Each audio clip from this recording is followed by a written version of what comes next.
Sister గారు మీ లైఫ్లోకి వచ్చిన తర్వాత ఆ చేంజెస్ ఏంటి? సిస్టర్ గారు మీకు సపోర్టివ్గా ఉన్నారా లేదంటే ఇబ్బంది పెట్టేవారా?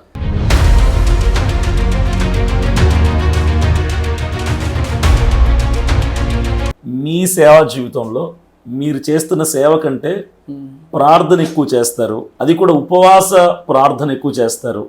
సంవత్సరంలో ఖచ్చితంగా ఒక 40 రోజులు ఉపవాసం ఉంటారు, నేను విన్నాను, చూశాను కూడా. ఎందుకు మీకు ఆ కమిట్మెంట్, ఆ సంకల్పం ఎందుకు వచ్చింది? ఫస్ట్ ఆఫ్ ఆల్ నాకు దిక్కు ఎవరు లేరు డాడీ, ఆయనే నాకు దిక్కు.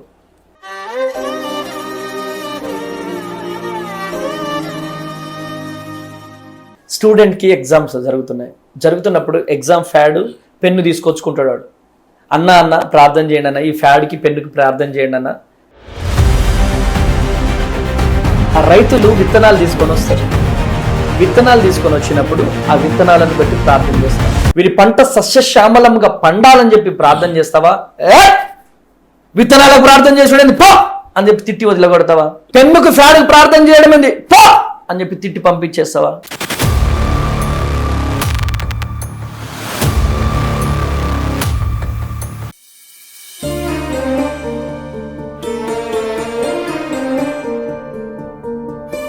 Welcome to CPF TV. నేను మీ అభినయ్ దర్శన్. ఈరోజు మన మధ్యలో ఒక ముఖ్య అతిథి ఉన్నారు. ఆయన మీ అందరికీ బాగా సుపరిచితులే. క్రైస్తవ సమాజం అంతటికి చాలా గొప్పగా దేవుని యొక్క సువార్తను అందిస్తూ గొప్ప అభిషేకం కలిగినటువంటి, మంచి మనస్సు కలిగినటువంటి దైవజనులు ఎవరో కాదు, అమ్మతేజ గారు మన మధ్యలో ఉన్నారు. ఇక ఆలస్యం చేయకుండా ఆయన మనం వెల్కమ్ చేద్దాము. ప్రైజ్ లార్డ్ అమ్మతేజ గారు. Praise lord daddy. Praise lord. ఎలా ఉన్నారు? దేవుని మహాకృపను బట్టి బాగుంది డాడీ. పరిచర్య ఎలా జరుగుతుంది? పరిచర్య దేవుని మహాకృపను బట్టి బాగుంది డాడీ. అయితే ప్రజల నుంచి, క్రిస్టియన్ కమ్యూనిటీ నుంచి నేను మిమ్మల్ని కొన్ని ప్రశ్నలు అడుగుతాను. ఓకే, మీరు ఆన్సర్స్ చెప్పండి. ఇప్పుడు సేవలోకి రాక మునుపు మీరేం చేసేవాళ్ళు? పరిచర్యకి రాక మునుపు. చిన్నప్పుడు 3 years అప్పుడు అమ్మ చనిపోయారు. ఓకే. నాన్న వెంటనే వేరే మ్యారేజ్ చేసుకున్నారు. మ్యారేజ్ చేసుకున్న తర్వాత ఇంకా వచ్చినటువంటి పిన్ని నన్ను ఇంట్లో నుంచి బయటికి వెళ్ళగొట్టారు. ఓకే. వెళ్ళగొట్టిన తర్వాత నేను ఇంటింటికి వెళ్ళి అడుక్కు తినేవాడిని అనమాట. సో వాళ్ళ ఇంటిలో ఇంట్లో తినేవాడిని. సో మా ఇంట్లో మా ఊర్లో ఒక చిన్న ప్రేయర్ మీటింగ్ జరుగుతుంది. ప్రేయర్ మీటింగ్ జరుగుతున్నటువంటి టైంలో పిడతల ప్రసాదరావయ్య గారని, పిడతల మనోహర్ వాళ్ళ డాడీ. ఓకే. ఓకే. మనోహర్ వాళ్ళ డాడీ మా ఊర్లో పరిచర్య చేస్తున్నారు. సో పరిచర్య చేస్తున్నటువంటి టైంలో ఆయన అక్కడ భోజనాలు ఉన్నాయని చెప్పి నన్ను పిలిస్తే నేను వెళ్ళాను. వెళ్ళినప్పుడు మా పాస్టర్ గారు అక్కడ ఉన్నారు. నేను పిచ్చి బట్టలు వేసుకొని ఉన్నాను. ఎవరు ఈ అబ్బాయి అంటే, ఈ అబ్బాయికి ఎవరు లేరు, వీళ్ళ మమ్మీ చనిపోయారు, వీళ్ళ నాన్న మరొక వివాహం చేసుకొని నన్ను వదిలిపెట్టేశారు, ఇక రోడ్ల మీదనే తిరుగుతూ ఉంటాడు అని చెప్పినప్పుడు, మరి ఈ అబ్బాయిని అనాథ శరణాలయంలో జాయిన్ చేద్దామా అంటే చేయండి అని అందరు అన్నారు. అన్నప్పుడు ఆయన తీసుకెళ్ళి వచ్చి టైగర్ బిస్కెట్ ప్యాకెట్ ఉంది, tiger biscuit packet, ASHA chocolate ఇచ్చారండి. వాడు 7 o'clock స్టడీ అవర్లో ఇలా ప్యాకెట్లో ఇలా పెట్టుకొని ఇలా నెమ్మదిగా తీసి ఇలా తినేవాడు. తింటుంటే నేను వాడికి వెళ్ళి చూశాను, అరే నాకు కూడా ఇయ్యరాదురా అంటే నేను ఇయ్యను అని చెప్పేసేసినాడు. తర్వాత మా అమ్మ గుర్తుకొచ్చి నేను టెక్స్ట్ బుక్ ఇలా పెట్టుకొని ఏడుస్తూ ఉండేవాడిని అనమాట. మా అమ్మ గుర్తు తెచ్చుకొని ఏడుస్తూ ఉన్నప్పుడు వాడు నాకు ఇవ్వకుండా తినడమే కాకుండా, సో మా వార్డెన్ సరిగ్గా చెప్పాడు. మా వార్డెన్ సరిగ్గా చెప్తే, నువ్వు ఏడ్చి అందరిని ఏడిపించాలనుకుంటున్నావారా అని చెప్పి ఎదురు బొంగు కర్రలు ఉంటాయి కదా, ఎదురు బొంగు కర్రలతో విపరీతంగా నన్ను కొడితే బాధలు తేలేటి అనమాట అన్నీ. సో బాత్రూంలోకి వెళ్ళిపోయి మామిడి తోట ఉండేదన్నమాట పక్కనే, ఇప్పటికి ఉంది ఆ మామిడి తోట. ఆ మామిడి తోటలోకి వెళ్ళి ఏడ్చిన జీవితం అనమాట. అలా అనాథ శరణాలయంలో నాకంటూ ఎవరూ వచ్చేవాళ్ళు కాదు. సో ఆ అనాథ శరణాలయంలో పెరుగుతున్నటువంటి తరుణంలో సో చాలా కష్టాలు పడ్డాను అనమాట. అలా మీరు సేవకి ఎప్పుడు వచ్చారు? సేవా జీవితంలోకి ఎప్పుడు వచ్చారు? సేవ జీవితంలోకి ఎప్పుడంటే, ఈ అనాథ శరణాలయం నుంచి ఇంటికి వచ్చాక మరలా ఈ అబ్బాయి ఉంటే నేను ఉండను అని చెప్పి మా పిన్ని చెప్పారు. చెప్పినప్పుడు అక్కడ ఊర్లో అందరూ అనేవాళ్ళు, అరే మీకున్న భూములన్నీ కూడా మీ అమ్మ సంపాదించింది, సో మీ అమ్మ సంపాదించింది, ఆమె చేసింది ఏం లేదు, నిన్ను ఇంట్లో నుంచి బయటికి వెళ్ళగొట్టడం ఏంద్రా అని చెప్పేసి నన్ను అన్నారు. అప్పుడు నేను మా నాన్నగారిని క్వశ్చన్ చేసినాను, ఏమనంటే మొత్తం మా అమ్మ సంపాదించిందే కదా, సో నువ్వెందుకు నన్ను అలా అంటున్నావు అని చెప్పి అంటే మా నాన్నగారు ఇలా కట్టేశాడు నన్ను. మీకు ఆవులు ఐడియా ఉంటుంది కదా, ఆవులు కట్టేసే దూలాలు ఉంటాయి ఇంత లావు, వాటికి ఇలా కట్టేశాడు. కట్టేసి తాళ్ళు ఉంటాయి కదా, ఆవులు కట్టేసే తాళ్ళు, ఆవులు కట్టేసే తాళ్లతో విపరీతంగా నన్ను కొట్టడం స్టార్ట్ చేశారు. వాళ్ళు వీళ్ళు ఆపడానికి వచ్చినా కానీ ఒక సైకోలాగా నెట్టేయడం జరగడం, ఒక సైకోలాగా నెట్టేస్తూ ఉన్నాడు అనమాట. అలా జరుగుతున్నటువంటి తరుణంలో సో మా అమ్మమ్మ ఉంటారనమాట, మూతమ్మ అని మా అమ్మమ్మ ఏళ్ళు మొత్తం ఇరిచేశాడు మా నాన్న. స్టిల్ ఇప్పటికీ మా అమ్మమ్మ ఏళ్ళు ఇరిగిపోయి ఉంటాయి. సో అలా ఉన్నటువంటి టైంలో మాది సిపిఎంఎల్ న్యూ డెమోక్రసీ ఏరియా, ఇల్లందు ఐడియా ఉంటుంది, గుమ్మడి నరసయ్య. సో గుమ్మడి నరసయ్య 5 సార్లు గెలిచి మా పార్టీయే. సో అడవిలో అన్నలు మా ఊరు వచ్చారు, అరే ఆ పూరగాడిని చంపేస్తావా ఏంద్రా బాబు, చిన్న పూరగాడు పసిబిడ్డను అట్ట కుక్కను బాదినట్టు బాదుతున్నావు ఏంద్రా అని చెప్పి మా నాన్నగారిని వాళ్ళు బెదిరించి నన్ను అడవిలోకి తీసుకొని వెళ్ళారు. ఓకే. సో ఎప్పుడైతే నేను అడవిలోకి వెళ్ళానో సిపిఎంఎల్ న్యూ డెమోక్రసీ పార్టీలో, సో గన్ను పట్టుకొని తిరుగుతూ ఉన్నాను. గన్ను పట్టుకొని తిరుగుతున్నటువంటి టైంలో అందరూ దళం అంతా కూర్చుంటాం కదా, నైట్ దళం అంతా కూర్చుంటాము. సో నేను ఏడుస్తూ ఉండేవాడిని, వాళ్ళతో తిరుగుతూ ఉండేవాడిని. ఒకరోజు క్లాసెస్ పెట్టారనమాట. సో నూతన ప్రజాస్వామిక విప్లవం మీద క్లాసెస్ పెట్టారు. ఆ రోజు మంచిగా మటన్ వండుకున్నాం, అంతా అయిపోయింది. ఒక అక్క పక్కకి వెళ్ళిపోయి కూర్చుంటే అక్క దగ్గరికి వెళ్ళి, అక్క నేను అమ్మ గురించి ఒక పాట రాసిన అక్క, పాడాలా అక్క అన్నాను. అంటే అక్క ముందు పాట పాడేసరికి పాట పాడు నాన్న. అప్పుడు నేను మా అమ్మ మీద రాసుకున్న పాట, ఎప్పుడు అనాథ శరణాలయంలో ఉన్నప్పుడు, అనాథ శరణాలయంలో ఉన్నప్పుడే అమ్మ మీద పాట రాశాను నేను. సో ఆ అమ్మ పాట ఏదైతే ఉన్నదో ఆ పాట పాడిన తర్వాత అక్క ఏడవడం స్టార్ట్ చేసింది. అక్క ఏడ్చి అక్క ఏం చేసేది, దళ కమంటర్ దగ్గర తీసుకెళ్ళింది. అన్న తేజ అమ్మ పాట రాశాడు, ఒక్కసారి పాడిపియండి అన్న అని చెప్తే ఇంకా డోలు కంజర అన్నీ ఎత్తుకొని ఇంకా నేను పాడుతుంటే వాళ్ళందరూ కూడా పాడడం స్టార్ట్ చేశారు. ఎప్పుడైతే పాట పూర్తయిందో ఎంత జోష్గా కంజర కొట్టుకుంటూ డోలు కొట్టుకుంటూ పాడినటువంటి వాళ్ళందరూ కూడా ఏడవడం స్టార్ట్ చేశారు. అందరూ ఫ్యామిలీకి దూరం ఉంటారు కదా డాడీ, లోపట అందరం తల్లిదండ్రులకు, బంధువులకు, రక్త సంబంధికులు అందరం దూరం ఉంటాం. ఎప్పుడైతే ఆ పాట ఎండ్ అయిపోయిందో ఇంకా అందరూ ఏడ్చారు. తర్వాత దళకమరన్న నన్ను పిలిచాడనమాట. పిలిచి, తేజ నువ్వు లోపట ఉండడానికి వీల్లేదు, నువ్వు అరుణోదయ సాంస్కృతిక సమాఖ్యలో పనికి వస్తావు, సో నువ్వు స్టేజ్ల మీద పాటలు పాడాలి, నువ్వు లోపట ఉండడానికి లేదు, బయటికి వెళ్ళిపో అని చెప్పి నన్ను బయటికి తీసుకొచ్చారు. పార్టీలో నుంచి బయటికి తీసుకొచ్చి PDSU, progressive democratic student union, ప్రగతిశీల ప్రజాస్వామ్య విద్యార్థి సంఘంలో నన్ను జాయిన్ చేశారు.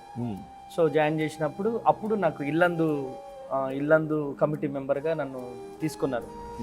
సో తీసుకున్నప్పుడు ధర్నాలు, రాస్తోరోకలు చేస్తూ ఉండేవాడిని. సో అలా PDSUలో కొనసాగుతున్నటువంటి టైంలో తెలంగాణ ఉద్యమం స్టార్ట్ అయింది. ఎప్పుడైతే ఈ తెలంగాణ ఉద్యమం స్టార్ట్ అయిందో, ఈ తెలంగాణ ఉద్యమంలో ఇంకా ధూమ్ధామ్ కార్యక్రమాలలో పాటలు పాడడం, డ్యాన్సులు వేయడం, గజ్జ కట్టుకొని చేయడం జరుగుతూ ఉండేది. సో ఈ బయ్యారం ఐడియా ఉంది కదా మీకు, బయ్యారంలో తెలంగాణ ధూమ్ధామ్ కార్యక్రమం, ఇప్పుడు రీసెంట్గా చనిపోయిన సాయి చంద్ అన్నాడు, మధుప్రియ ఉంది కదా, నేను మధుప్రియ, సాయి చంద్ అక్కడ కార్యక్రమం చేసుకొని ఇల్లందులో వాళ్ళకు గెస్ట్ హౌస్ ఇచ్చారు. నేను ఇల్లందులో బైక్ మీద వెళ్ళిపోతా ఉన్నాను. వెళ్ళిపోతున్నటువంటి టైంలో ఒక కుక్క అడ్డొచ్చి నేను బైక్ మీద నుంచి కింద పడిపోయాను. వరంగల్ టు బస్సు ఇట్లా వస్తుంది, భద్రాచలం బస్సు ఇట్లా వెళ్తుంది. ఆ 2 బస్సుల మధ్యలో నేను తల పగిలిపోయింది, చెయ్యి ఇరిగిపోయింది మొత్తం. అలా ఇల్లందు మన గవర్నమెంట్ హాస్పిటల్ తీసుకెళ్లారు. గవర్నమెంట్ హాస్పిటల్ నుంచి ఖమ్మం వెళ్ళి మొత్తం రక్తం ముద్దై ఉన్నా నేను. రక్తం ముద్దై ఉన్నప్పుడు అప్పుడు ఇంకా అసలు నాకు స్పృహలో లేను నేను. ఒక నర్సమ్మ వచ్చేసింది, అప్పటికి 3 days అయిపోయింది, మొత్తం బ్లడ్తో ఉన్నాను. బాబు నీ వల్ల పక్కన పేషెంట్కి ఇబ్బంది కదా, అంత నీసు స్మెల్ వస్తుంది నీ దగ్గర, సో పక్కన పేషెంట్కి ఇబ్బంది కదా, మరి డ్రెస్ చేంజ్ చేసుకోవాలి కదా అంటే ఇంకా అప్పుడు ఏడవడం స్టార్ట్ చేసిన. అమ్మ నాకు ఎవరు లేరమ్మా, నేను అనాథని, సో అందరు నన్ను వదిలేశారు, రక్త సంబంధికులు, బంధువులు అందరు నన్ను వదిలేశారు, పార్టీ వాళ్ళు కూడా పట్టించుకోలేదమ్మా, ఇన్ని రోజులు పార్టీలో పనిచేసినాను సో అని చెప్పి నేను ఏడవడం స్టార్ట్ చేస్తే ఆ అమ్మ వాళ్ళ కొడుకు వయసు లాంటి బట్టలు తీసుకొచ్చి పెరుగన్నం తీసుకొచ్చి న్యూ టెస్టిమెంట్ బైబిల్ ఇచ్చింది. నాన్న, ఎవ్వరూ లేని వాళ్ళకు దేవుడే దిక్కు, నువ్వు ఎందుకు ఏడుస్తున్నావు, బాధపడకు, మా యేసయ్య గొప్పోడు, నువ్వు యేసుప్రభు నమ్ముకో అంటే, నేను చిన్నప్పటి నుంచి చదివింది మొత్తం క్రిస్టియన్ ఆర్ఫన్ హోమే. ఓకే. నేను చదివింది మొత్తం క్రిస్టియన్ ఆర్ఫన్ హోమ్లో చదివినా కానీ ఈ ఉద్యమాల బాట పట్టి మందిరానికి దూరం అవ్వడం అన్నీ చేయడం జరిగింది. సో అలా నైట్ ప్రార్థన చేసుకున్నప్పుడు ఆ రోజు నైట్ ప్రార్థన చేయడం ప్రారంభించాను. ప్రభువా, అందరూ వదిలిపెట్టేశారు నాయన, అందరూ విడిచిపెట్టేశారు ప్రభువా, అయ్యా నాకు నువ్వు కావాలయ్యా, నీకోసం బ్రతుకుతాను ప్రభువా, నాతో మాట్లాడు ప్రభువా అని చెప్పి ఆ రోజు రాత్రి నిలువు మోకాలేసి యేసయ్య పాదాలు పట్టుకొని ఏడుస్తున్నప్పుడు దేవుని స్వరం మాట్లాడింది. నా ప్రియ కుమారుడా తేజ, నిన్ను నేను ఏర్పరచుకున్నాను, నీవు నా ప్రియ కుమారుడు అని చెప్పి దేవుడు మాట్లాడుతుంటే, ప్రభువా ఎవరు నాతో మాట్లాడేదంటే నేనే నజరేయుడైన యేసుక్రీస్తు ప్రభు. ఎక్కడికి వెళ్ళమంటావు, ఏం చేయమంటావు అంటే నువ్వు భద్రాద్రి కొత్తగూడెం వెళ్ళు అని. బ్రదర్, మీరు నమ్ముతారు నమ్మండి, ఇప్పుడు నా వయసు 18 సంవత్సరాలు. 18 సంవత్సరాల వయసులో దేవుని స్వరాన్ని పొందుకొని భద్రాద్రి కొత్తగూడెం వెళ్ళాలి అంటే నా దగ్గర ఛార్జీకి డబ్బులు లేవు. ఖమ్మము గవర్నమెంట్ హాస్పిటల్లో 5 రూపాయలు 10 రూపాయలు అడుక్కొని బస్ ఎక్కి ఇదే పోస్ట్ ఆఫీస్ సెంటర్లో దిగినండి ఆయన. భద్రాద్రి కొత్తగూడెం పోస్ట్ ఆఫీస్ సెంటర్లో దిగి ఆ బూడిదిగడ్డ బస్తీ వైపు ఇటు మన సింగరేణి హాస్పిటల్ వైపు నడుస్తూ వెళ్తున్న టైంలో అలా గల్లీలోకి వెళ్తున్నాను, ఎక్కడైనా రూమ్ దొరుకుతుందా ఏంటి, నీలాంటి ఒక అన్న కలపడ్డాడు, సేమ్ నీలానే ఉంటాడు ఆ అన్న సింగరేణి ఎంప్లాయ్, గోదావరికని ట్రాన్స్ఫర్ అయిపోయాడు. ట్రాన్స్ఫర్ అయిపోతే నా సాక్ష్యం అంతా చెప్పాను, ఇలా దేవుడు పంపించాడండి, సో దేవుడు నాతో ఇలా మాట్లాడాడు, కొత్తగూడెం వెళ్ళామని చెప్పి అంటే ఆయన ముస్లిం క్యాండిడేట్, సో ఆయనకు కొంచెం బిలీవ్ ఉంది, దేవుడు అంటే నమ్మకం ఉంది. సో ఆయన ఏం చేశాడంటే, నేను ఇన్ని రోజులు ఇక్కడ ట్యూషన్ పాయింట్ రన్ చేశాను, నా ట్యూషన్ పాయింట్ని నువ్వు హ్యాండ్ ఓవర్ చేసుకో, నీకు మంచిగా నువ్వు సెటిల్ అయినప్పుడు నాకు ట్యూషన్ అది మన రెంట్ డబ్బులు అని చెప్పి అన్నాడు. ఆయన అప్పగించాడు, వెళ్ళిపోయాడు. నేను ట్యూషన్కి నెక్స్ట్ రోజు ట్యూషన్ స్టార్ట్ చేసేసరికి నా అపీరియన్స్ చూసి, నా డ్రెస్సింగ్, నా బట్టలు చూసి వాళ్ళందరూ మానేశారు, ట్యూషన్కి రావడం మానేసేసరికి ఇంకా చివరిగా ఒక 3 వచ్చేవాళ్ళు. ఆ 3 కూడా చదివే పిల్లలు కాదు, వాళ్ళు ఏదో నామకు వాస్తు గవర్నమెంట్ స్కూల్లో చదివే పిల్లలు.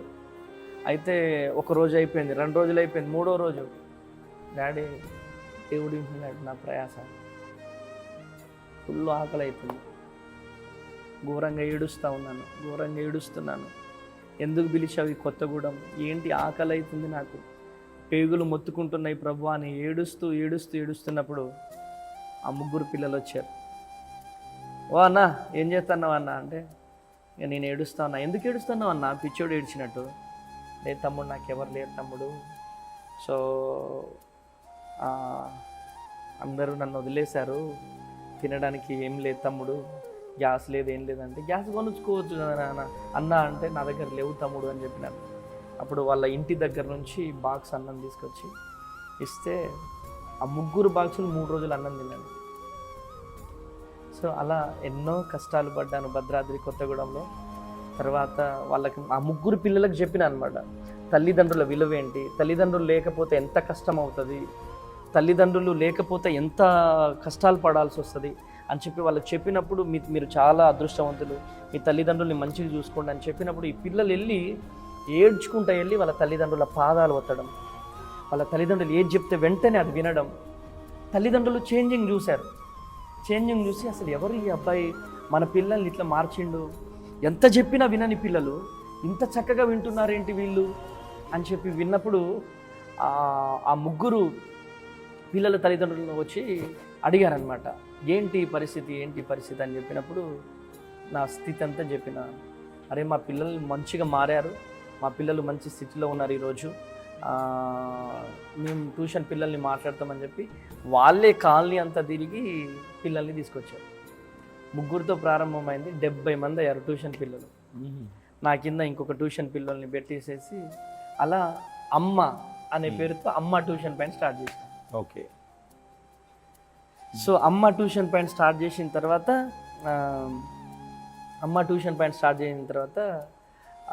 రంజాన్ వచ్చింది. ఎక్కువ ముస్లిమ్స్ ఉన్నారు పిల్లలు అక్కడ. ముస్లిమ్స్ ఉంటే అందరు బిర్యానీ తీసుకొచ్చారు. అందరు బిర్యానీ తీసుకొస్తే మొత్తం నిండిపోయింది, ఆ గిన్నె మొత్తం నిండిపోయినప్పుడు నేనేం చేసినాను, నేను ఇంత తింటా కదా, అరే రోడ్ల మీద వెళ్ళి పంచుదాం పదండ్రా అని చెప్పి ఒక ఆటో మాట్లాడేసేసి రోడ్ల మీదకి వెళ్ళి ఇస్తరాకులు, గ్లాసులు, వాటర్ టిన్నులు అన్నీ తీసుకెళ్ళి పంచితే పసి బిడ్డలు ఇట్లా అన్నం పెట్టగానే వెంటనే తినేస్తున్నారు డాడీ. అంటే ఆకలితో అంత ఆకలితో ఉన్నారు వాళ్ళు. ఇలా పెడుతున్నాం, ఇలా అయిపోయింది. అంత గిన్నె నిండా బిర్యానీ మొత్తం అయిపోయింది. అమ్మ ఇదంతా కాదు అని చెప్పి ఇక అయిపోగానే ఇంటికి వెళ్ళి పడుకున్నాను డాడీ. నిజంగా చెప్తున్నాను, దేవుని సన్నిధిలో ఉండి ఆ రోజు నుంచి నాకు నిద్ర పట్టలేదు డాడీ. నేను అనాథగా బతికాను, నాకు ఈరోజు 3 పూటలు అన్నం దొరుకుతుంది. నాలాంటి అనాథల పరిస్థితి ఏంటని చెప్పి బాగా ఏడుస్తూ ప్రార్థన చేస్తూ ఉండేవాడిని. అయ్యా నేను ఒక అనాథ శరణాలయం పెట్టాలనుకుంటున్నాను అన్నప్పుడు దేవుడు అన్నాడు, నువ్వు అనాథ శరణాలయం పెట్టు అన్నాడు. అందరు అనుకున్నట్టు ఇది ఎవరి కింద ఆధారపడ్డ అనాథ శరణాలయం కాదు, ఒక అనాథ గుండెలో నుంచి పుట్టిన అమ్మ అనాథ శరణాలయం ఇది. సో ఆ రోజు అమ్మ అనే పేరుతో స్టార్ట్ చేసిన ఈ అనాథ శరణాలయం చిన్న రేకుల షెడ్డు, ఏ భార్య నాకు లేరు, ఏ పిల్లలు లేరు, ఏ అన్నదమ్ములు లేరు, ఏ రక్త సంబంధికులు లేరు, ఒంటరిగా ఈ భద్రాద్రి కొత్తగూడెంలో అడుగుపెట్టాను. జస్ట్ 18 సంవత్సరాల వయసులోనే అనాథ శరణాలయం స్టార్ట్ చేశాను. తరువాత వివాహమైంది. ఇలా కాలక్రమేణా ఇక వివాహమైంది. దేవుడు మాట్లాడిన తర్వాత నేను ఇద్దరం కలిసి కొన్ని సంవత్సరాల తర్వాత ఆర్ఫనేజ్ మెయింటైన్ చేస్తున్నటువంటి తరుణంలో తను కిడ్స్ ఇంటర్నేషనల్ స్కూల్లో ప్రిన్సిపల్ తను. సో తర్వాత దేవుడు మాట్లాడిన తర్వాత ఇద్దరు వివాహం చేసుకున్న తర్వాత దేవుడు పరిచర్య గురించి మాట్లాడుతున్నాడు, కానీ మేము ఇంట్రెస్ట్ చూపలే డాడీ. భయం, మన వల్ల కాదు పరిచర్య, మన వల్ల కాదు అంటే ఒకరోజు మేము ఇల్లందు వెళ్ళేసి వస్తున్నాం. ఇదే దారిలో ఇల్లందు వెళ్ళేసి వస్తుంటే ఇదే బోర్డు ముందు బైక్ ఆగిపోయింది. నేను నా భార్య ఇద్దరం ఉన్నాం డాడీ. ఇదే రోడ్డు మీద బైక్ ఆగిపోయింది. బైక్ ఆగిపోతే ప్లగ్ తీసి తుడిచి కొడుతున్నా అస్సలు స్టార్ట్ అవ్వట్లేదు. ఏంటిది ఇది అసలు స్టార్ట్ అయితే అక్కడ ఒక రాయి ఉంటే రాయి మీద కూర్చుంది మా వైఫ్. అంటే సడన్గా దేవుడు వెలుగు చూపించాడు తనకి. నాన్న ఇదే ల్యాండ్ మనకు దేవుడు ఇచ్చేది, ఇదే దేవుడు మనకు ల్యాండ్ ఇవ్వబోతున్నాడు అన్నాడు. ఏంటి నాన్న అంటే, ఇదే ల్యాండ్ దేవుడు అమ్మ అనాథ శరణాలయం బోర్డు కనపడుతుంది, 1000 మంది జనాలు కనపడుతున్నారు అని చెప్పేసి అన్నప్పుడు సరే ప్రార్థన చేద్దాం నాన్న అన్న. మీరు నమ్ముతాడు, మళ్ళీ ఇల్లందు పోయినాం డాడీ. మళ్ళీ బండి ఇక్కడే ఆగిపోయింది. తర్వాత నా భార్యకు చూపించిన దర్శనం దేవుడు నాకు చూపించాడు. తర్వాత నెక్స్ట్ రోజే ఇంటికి వెళ్ళిపోయి నెక్స్ట్ రోజే ఇప్పుడు ప్రేయర్ టవర్ ఉంది చూసారా మీరు, ఆ ప్రేయర్ టవర్ దగ్గర వేప చెట్టు ఉండేది. ఓకే, ఆ ఫోటో కూడా మీకు ఇస్తాను నేను. అది ఆ వేపు చెట్టు కిందికి వెళ్ళి నిలువు మోకాలేసి నేను చేసిన ఫస్ట్ ప్రార్థన ఏంటి తెలుసా? ప్రభువా, ఈ స్థలము నాకు ఇచ్చేసినందుకు వందనాలు, ఇక్కడ గొప్ప పరిచర్యను మీరు జరిగించబోతున్నందుకు వందనాలు అని చెప్పి ఆ రోజు ప్రార్థన చేసిన. 3 కాయిన్స్, తండ్రి కుమార పరిశుద్ధాత్మ, 10 రూపీస్ కాయిన్స్ పాతి పెట్టేసేసి తండ్రి ఏసైనికి భయాన్ని ఇచ్చేస్తున్నా అని చెప్పేసి వచ్చేసినాను. తర్వాత ఇక్కడ ఒక అమ్మ వాళ్ళ ద్వారా ఈ ల్యాండ్ అమ్ముతారని చెప్పేసి తెలిస్తే మా దగ్గర రూపాయి బిల్ల లేదు. సంగం చంద్రయ్య గారు అని చెప్పి TBGKS లీడర్, TRS లీడర్, మేము ఉంటున్నటువంటి శరణాలయం ఉంటున్నటువంటి ఆ రేకుల షెడ్డు ఆయన కొనేశాడు. ఆయన సింగరేణి నుంచి రిటైర్మెంట్ అయ్యాడు. ఆయన ఇప్పుడు ఇల్లు కట్టుకోవాలా. అటువంటి టైంలో ఆయన ఖాళీ చేయమని చెప్పి వచ్చి పీకల మీద కూర్చున్నాడు. అసలు డాడీ ఇంకా మా పరిస్థితి ఘోరం డాడీ. జలగమని ఎమ్మెల్యే ఇక్కడ, ఆయన దగ్గరికి తిరిగినాం. Director Singareni Vijay Kumar, director finance సింగరేణిలో. ఆయన దగ్గరికి వెళ్తే మీరు ఇంత చిన్న వయసులో ఉన్నారు, మిమ్మల్ని ఎట్లా నమ్మాలని ఆయన అంటాడు. సింగరేణి కోటర్ కోసం, అనాథాశ్రమం కోసం.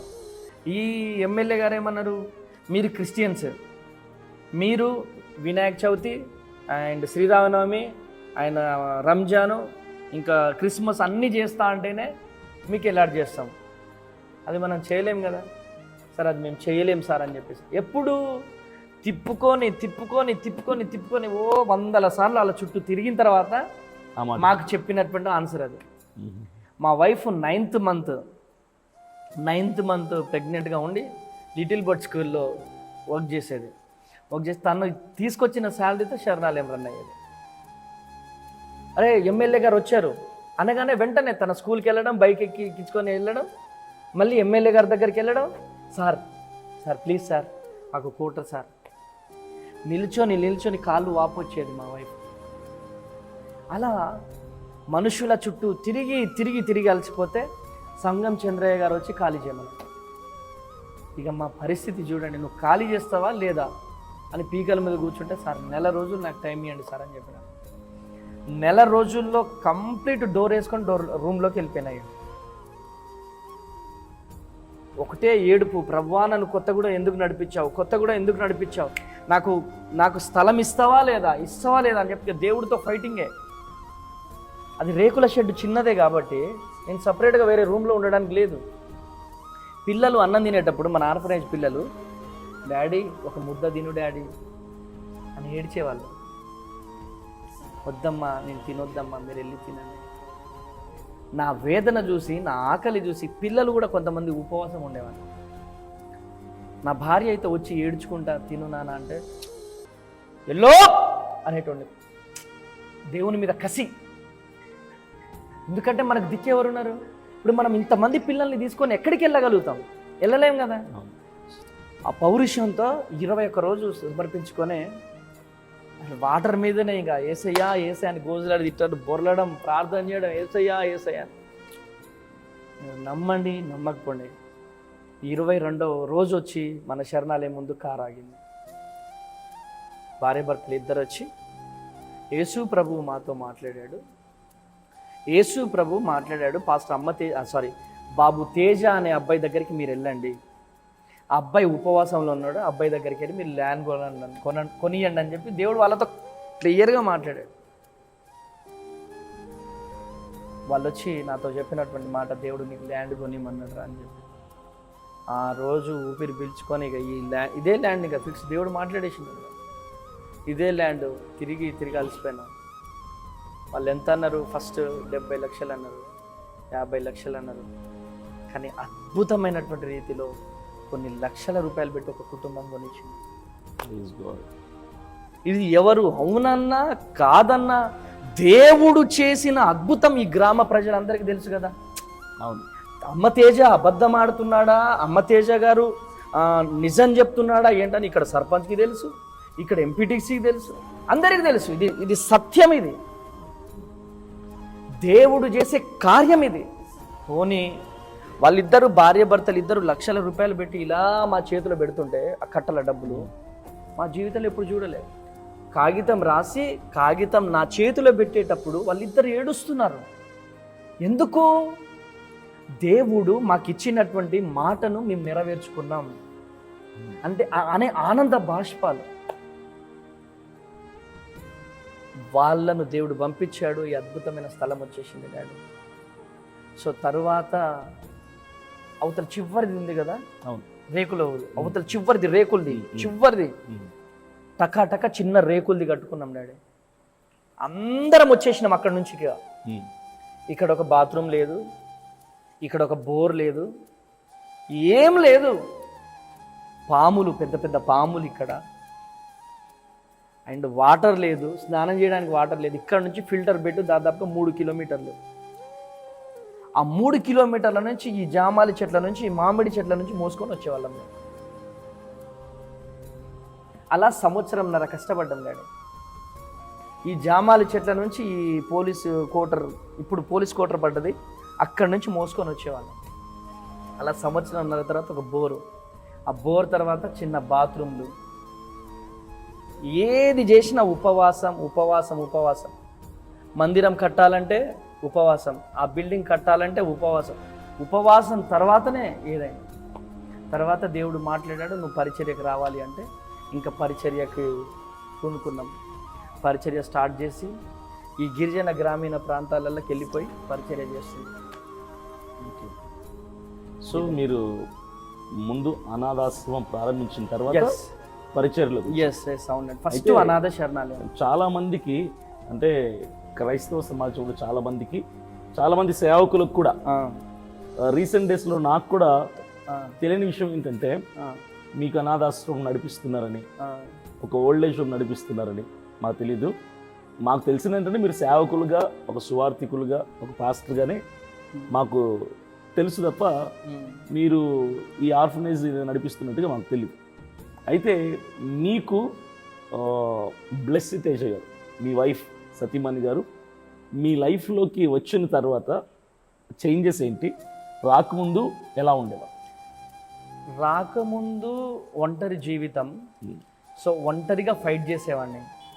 సో పిల్లల కోసం ఇక ఒంటరిగా ఫైట్ చేసేవాడిని. మోటివేషన్ క్లాసెస్ అని, తర్వాత ఆ డ్యాన్స్ క్లాసెస్ అని అవన్నీ రన్ చేసేవాడిని. తను వచ్చిన తర్వాత తన శాలరీ నాకు తోడైపోయింది. ఓకే, నేను ఎక్కువ ప్రేయర్లో గడపడానికి ఆస్కారం అయింది. తన సంపాదనతోనే శరణాలయం రన్ అయింది, తన సంపాదనతోనే ఆర్ఫనేజ్ రన్ అయింది. నేను ఎక్కువ ప్రేయర్లో గడపడానికి, దేవుని సన్నిధిలో గడపడానికి ఎక్కువ ఆస్కారమైంది. సో తను వచ్చిన తర్వాతనే ఎక్కువగా నేను బ్లెస్సింగ్ అవ్వడం, తన సపోర్టు. తను వచ్చిన తర్వాత ఏంటిదంటే ఒంటరి జీవితం ఉండేది. తను వచ్చిన తర్వాత ఒక తల్లి ప్రేమను చూడగలిగా, ఒక చెల్లి ప్రేమని, ఒక నాన్న ప్రేమని, అన్ని ప్రేమలు కలుపుకొని నా భార్యలో నేను చూడగలిగాను. మీకు మంచి సహకారంగా ఉంటారా లేదంటే ఇబ్బంది పెట్టేవాళ్ళు? అసలు అద్భుతమైన సపోర్ట్ కదా డాడీ. ఇప్పుడు తనకు ఎక్కడెక్కడి నుంచి, అమెరికా నుంచి, ఆస్ట్రేలియా నుంచి, ఎక్కడెక్కడి నుంచో సెటిల్ అయిపోయిన సంబంధాలు వచ్చాయి. తను వాళ్ళ డాడీ సింగర్ అండ్ ఎంప్లాయ్, తను కిడ్జీ ఇంటర్నేషనల్ స్కూల్లో ప్రిన్సిపల్. పోయి ఒక అనాథని ఎందుకు పెళ్లి చేసుకుంటుంది? ఆర్ఫన్, రేకుల షెడ్డులో, చిన్న రేకుల షెడ్డులో రెంటింట్లో బ్రతికే వ్యక్తిని తను ఎందుకు చేసుకుంటుంది పెళ్ళి? ఎందుకు చేసుకుందంటారు? దేవుడు మాట్లాడాడు వాళ్ళ తల్లితో, వాళ్ళ తండ్రితో. ఈరోజు జరుగుతున్నవన్నీ కూడా మ్యారేజ్ కంటే ముందే తను చెప్పింది. మ్యారేజ్ కంటే ముందే దేవుడు దర్శనం చూపించాడు. ఇప్పుడు తను ఎన్ని స్ట్రగుల్స్ ఫేస్ చేసిందో నాకు తెలుసు. అరే పోయి ఒక అనాథని చేసుకుంది, ఒక దిక్కులేనోడిని చేసుకుందని అనేక విధాలుగా. సిస్టర్ గారు మీ లైఫ్లోకి వచ్చిన తర్వాత ఆ చేంజెస్ ఏంటి? సిస్టర్ గారు మీకు సపోర్టివ్గా ఉన్నారా లేదంటే ఇబ్బంది పెట్టేవారా? తన సపోర్ట్ అండి, చాలా సపోర్టు డాడీ. ఎంత అంటే తన కష్టార్జితంతోనే శరణాలయం రన్ చేసేది. ఓకే. సో తను జాబ్ చేసినటువంటి అమౌంట్తోనే శరణాలయం రన్ చేసేది. నేను ఎక్కువ ప్రేయర్లో గడపగలుగుతున్నాను అంటే కేవలం తన సపోర్ట్ ద్వారానే. ఓకే. సో తన సపోర్ట్ లేకపోతే నేను అసలు ఇంత ప్రేయర్ఫుల్గా ఇదంతా ఉండకపోయేది. తన సపోర్టు, తన ప్రార్థన సపోర్ట్తోనే ఇదంతా జరగడం. మీ మ్యారేజ్ ఎప్పుడు జరిగింది, ఎలా జరిగింది? అంటే అరేంజ్డ్ మ్యారేజా, లవ్ మ్యారేజా? లవ్ అనేది ఏం లేదు డాడీ. సో దేవుడు మాట్లాడిన తర్వాత సో ఇద్దరం మాట్లాడుకొని వివాహం చేసుకోవడం జరిగింది. లవ్ అలా ఏం లేదు. రిజిస్ట్రేషన్ మ్యారేజ్ చేసుకున్నాం. రిజిస్ట్రేషన్ మ్యారేజ్ చేసుకొని ఇంకా శరణాలయానికి వచ్చేసి ఇంకా అలా జరిగిపోయింది అంతే. మీరు ఈ అనాథాశ్రమం, ఈ ఓల్డ్ ఏజ్ హోమ్ రన్ చేస్తున్నారు, పరిచర్య చేస్తున్నారు, సువార్త సభలు ఏర్పాటు చేస్తున్నారు, ఇన్విటేషన్ మీటింగ్స్కి స్పీకర్గా వెళ్తున్నారు. ఇవన్నీ బ్యాలెన్స్ చేస్తూ ముందుకెళ్ళటానికి మీకు ఇన్స్పిరేషన్ ఎవరైనా ఉన్నారా? నాకు ఇన్స్పిరేషన్ అంటూ ఎవరున్నారు డాడీ? ఎవరు లేరు. నా జీవితం నాకు నేర్పించిన పాఠము. సో నా జీవితం నాకు నేర్పించింది అంటే నాలాంటి అనాథల కోసం బ్రతకాలని ఒక సదుద్దేశం ఒకటి. సో నా జీవితాన్ని మార్చిన దేవుడు, నా దేవుని కోసం నేను బ్రతకాలి, నా దేవుని కోసం నేను అంటే నాలాంటి దీనుడి పట్ల దేవుడు చేసిన అద్భుతాన్ని అనేక మందులకు అనేక ప్రజలకు చెప్పాలి. సో దేవుని గొప్పతనాన్ని, దేవుని ఔన్నత్యాన్ని ప్రపంచానికి చాటి చెప్పాలక సదుద్దేశంతోనే పరిచర్య చేయడం జరుగుతుంది డాడీ. ఇంకా ఓల్డేజ్ హోమ్ అంటారా, ఆర్ఫనేజ్ అంటారా, ఎందుకంటే నా కష్టంలో నుంచి అంటే నాలాంటి వాళ్ళ కోసం సేవ చేయాలొక సదుద్దేశం నుంచి పుట్టింది. దేవుని పరిచర్య అంటారా, సో నా బ్రతుకుని మార్చిన దేవుని కోసం నేను బ్రతకాల. ఈరోజు సువార్త సభలైనా నేను అంటే గెస్ట్ స్పీకర్గా వెళ్ళడానికైనా అంత రాత్రి పగుళ్ళు కష్టపడడానికి ఒకటే, దేవుని కోసమే బ్రతకాలా, దేవుని కోసమే చనిపోవాలా. నాలాంటి దీనుడిని దేవుడు ఏ విధంగా లేపాడో ప్రపంచానికి చెప్పాలనేదే ఈ పరిగెట్టడానికి ఒక ముఖ్య ఉద్దేశం డాడీ. మీరు సేవ ప్రారంభించడానికి ముందు బైబిల్ ట్రైనింగ్ చేశారా? చేసుంటే ఎక్కడ చేశారు? లేదు డాడీ, బైబిల్ ట్రైనింగ్ చేసే అవకాశము దేవుడు ఇవ్వలేదు. సో బైబిల్ ట్రైనింగ్ చేయలేదు, ఎక్కడ చేయలేదు. ఏ పాస్టర్తో కూడా కలిసి పనిచేసిన దినాలు కూడా లేవు. సో నా ఫ్యామిలీ అంతా కూడా హిందూ బ్యాక్గ్రౌండ్. సార్ నాకు ఫస్ట్ పరిచర్య స్టార్ట్ చేసినప్పుడు డాడీ, మీరు నమ్మతారో లేదో, ఎలా సమాధి చేయాలో కూడా నాకు తెలియదు. మన చర్చిలో ఒక అమ్మ చనిపోతే ఎలా సమాధి చేయాలో కూడా తెలియదు. అలా సో ప్రార్థన గదిలోకి వెళ్ళడం, ప్రార్థన చేసుకోవడం, దేవుడు నడిపించడం. సో ఇక ప్రార్థన గదే నా బైబిల్ ట్రైనింగ్ డాడీ. ఇప్పుడు చాలా మంది సేవలోకి రావాలనుకున్నటువంటి యవనస్తులకి ఉన్న పెద్ద సందేహం ఏంటంటే, అంటే మీరు సమాధానం చెప్తారనుకుంటున్నాను డాడీ, చాలా మంది సేవలోకి రావాలనుకున్న యవనస్తుల సందేహం ఏంటంటే, సేవ చేయాలి, పాస్టర్గా అవ్వాలి అంటే ఖచ్చితంగా నేను బైబిల్ ట్రైనింగ్ చేయాలనా, లేదంటే ఎక్కడైనా సేవకుడి దగ్గర పరిచర్య అనుభవంలో ఉండాలనా, ఈ రెండు చేసి ఉంటేనే సేవ చేయాలా, పరిచర్య అనుభవం లేకుండా బైబిల్ ట్రైనింగ్ లేకుండా నేను సేవ చేయొచ్చా, చేస్తే తప్ప? మీరేం చెప్తారు ఇలాంటి వాళ్ళకి? డాడీ ఒకటి అంటే బైబుల్ ట్రైనింగ్ చేయడం తప్పు అని నేను అనట్లేదు, బైబుల్ ట్రైనింగ్ చెయ్యొచ్చు. So but I mean to say, నేనేమంటున్నానంటే విద్య లేని పామరులు నిలబడ్డారు, పరిశుద్ధాత్మ దేవుడు పనిచేశాడు. సో ఇప్పుడు ఏసన్న గారు ఉన్నారు, ఏసన్న గారు ఏ బైబుల్ ట్రైనింగ్ చేశాడు? 7వ తరగతి చదివినటువంటి ఆ గొప్ప దైవ సేవకుడు 7వ తరగతిలో అక్షరాలు రాని ఆ ఏసన్న గారు ఈరోజు బుక్కెడు బువ్వ లేకుండా తిరిగినటువంటి ఏసన్న గారు 25 లక్షల మందికి మొన్న భోజనాలు పెట్టారు. Praise the lord. అంటే విద్య లేని పామరుడు, జస్ట్ 7th క్లాస్ స్టూడెంట్ ప్రపంచాన్ని షేక్ చేశాడు. బెంగళూరు పోతే, బెంగళూరు నేను నా ఓన్ మీటింగ్ పెట్టాను అక్కడ. ఏది అది డాడీ? ఏ మీటింగ్? శేషాద్రిపురంలో వరదాచార్యలో మీటింగ్ పెడితే నాకంటే ముందుగా నేను స్టేజ్ మీదకి రాకముందే నజరేయుడా నా యేసయ్యా ఎన్ని యుగాలకైనా ఆ పాట పాడుతుంటే నాకు గూస్ బంప్స్ వచ్చినాయి. అంటే కన్నడలో పాడుతున్నారు. అంటే 7th క్లాస్ చదివినటువంటి వ్యక్తి అలాంటి పాటలు రాయడానికి చూడండి. ఏసన్న గారు రాసిన పాటల ప్రతి పాటలో సాహిత్యం ఉంటుంది. ఏసన్న గారు రాసిన ప్రతి పాటలో గొప్ప మర్మాలు ఉన్నాయి. జస్ట్ 7th క్లాస్ స్టూడెంట్ ఎక్కడైనా ట్రైనింగ్ చేయలే. దేవునితో పిలువబడినటువంటి వ్యక్తి దేవుని కోసం పరిగెత్తాడు. అద్భుతమైనటువంటి రీతిలో ఈరోజు ప్రపంచ వ్యాప్తంగా హోసన్న మినిస్ట్రీస్ లేని ఊరు లేదిరా. ఈరోజు హోసన్న మినిస్ట్రీ ఊరు లేని అంటే పరిచర్య అంటే మామూలు విషయం కాదు కదా. అంటే నేనేమంటా అంటే పిలిచిన పిలుపును మనం పట్టుకోవాలి. సో దేవుడు పిలుపు నీకుంటే ఈ ప్రపంచం తలకిందులైనా నిన్నెవరు ఆపలేరు. నువ్వు బైబిల్ ట్రైనింగ్ చేసినా, బైబిల్ ట్రైనింగ్ చేయకపోయినా నీ పిలుపు నీకున్నప్పుడు దేవుడు, ఇప్పుడు ఫర్ ఎగ్జాంపుల్ డాడీ మీరున్నారు, రైల్లో ప్రయాణం చేస్తున్నారు. రైల్లో ప్రయాణం చేస్తున్నప్పుడు మీరు రిజర్వేషన్ చేయించుకున్నారు.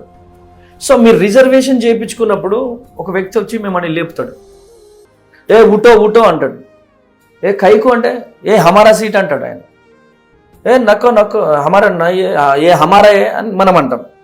అప్పుడు ఎవరు రావాలి అక్కడికి? టీసీ రావాలి. టీసీ వచ్చి అడుగుతారు, ఏ హూ ఆర్ యూ అంటే, సార్ ఏ హమారా సీట్ సార్, హమారా రిజర్వేషన్ హో గయా. ఏ तुम कौन है? सर ये हमारा सीट, तुम्हारा रिजर्वेशन बताओ, हमारे पास नहीं है సార్ అంటాడు. అంటే నేనేమంటున్నానంటే టికెట్ రిజర్వేషన్ అంటే ఏంటి?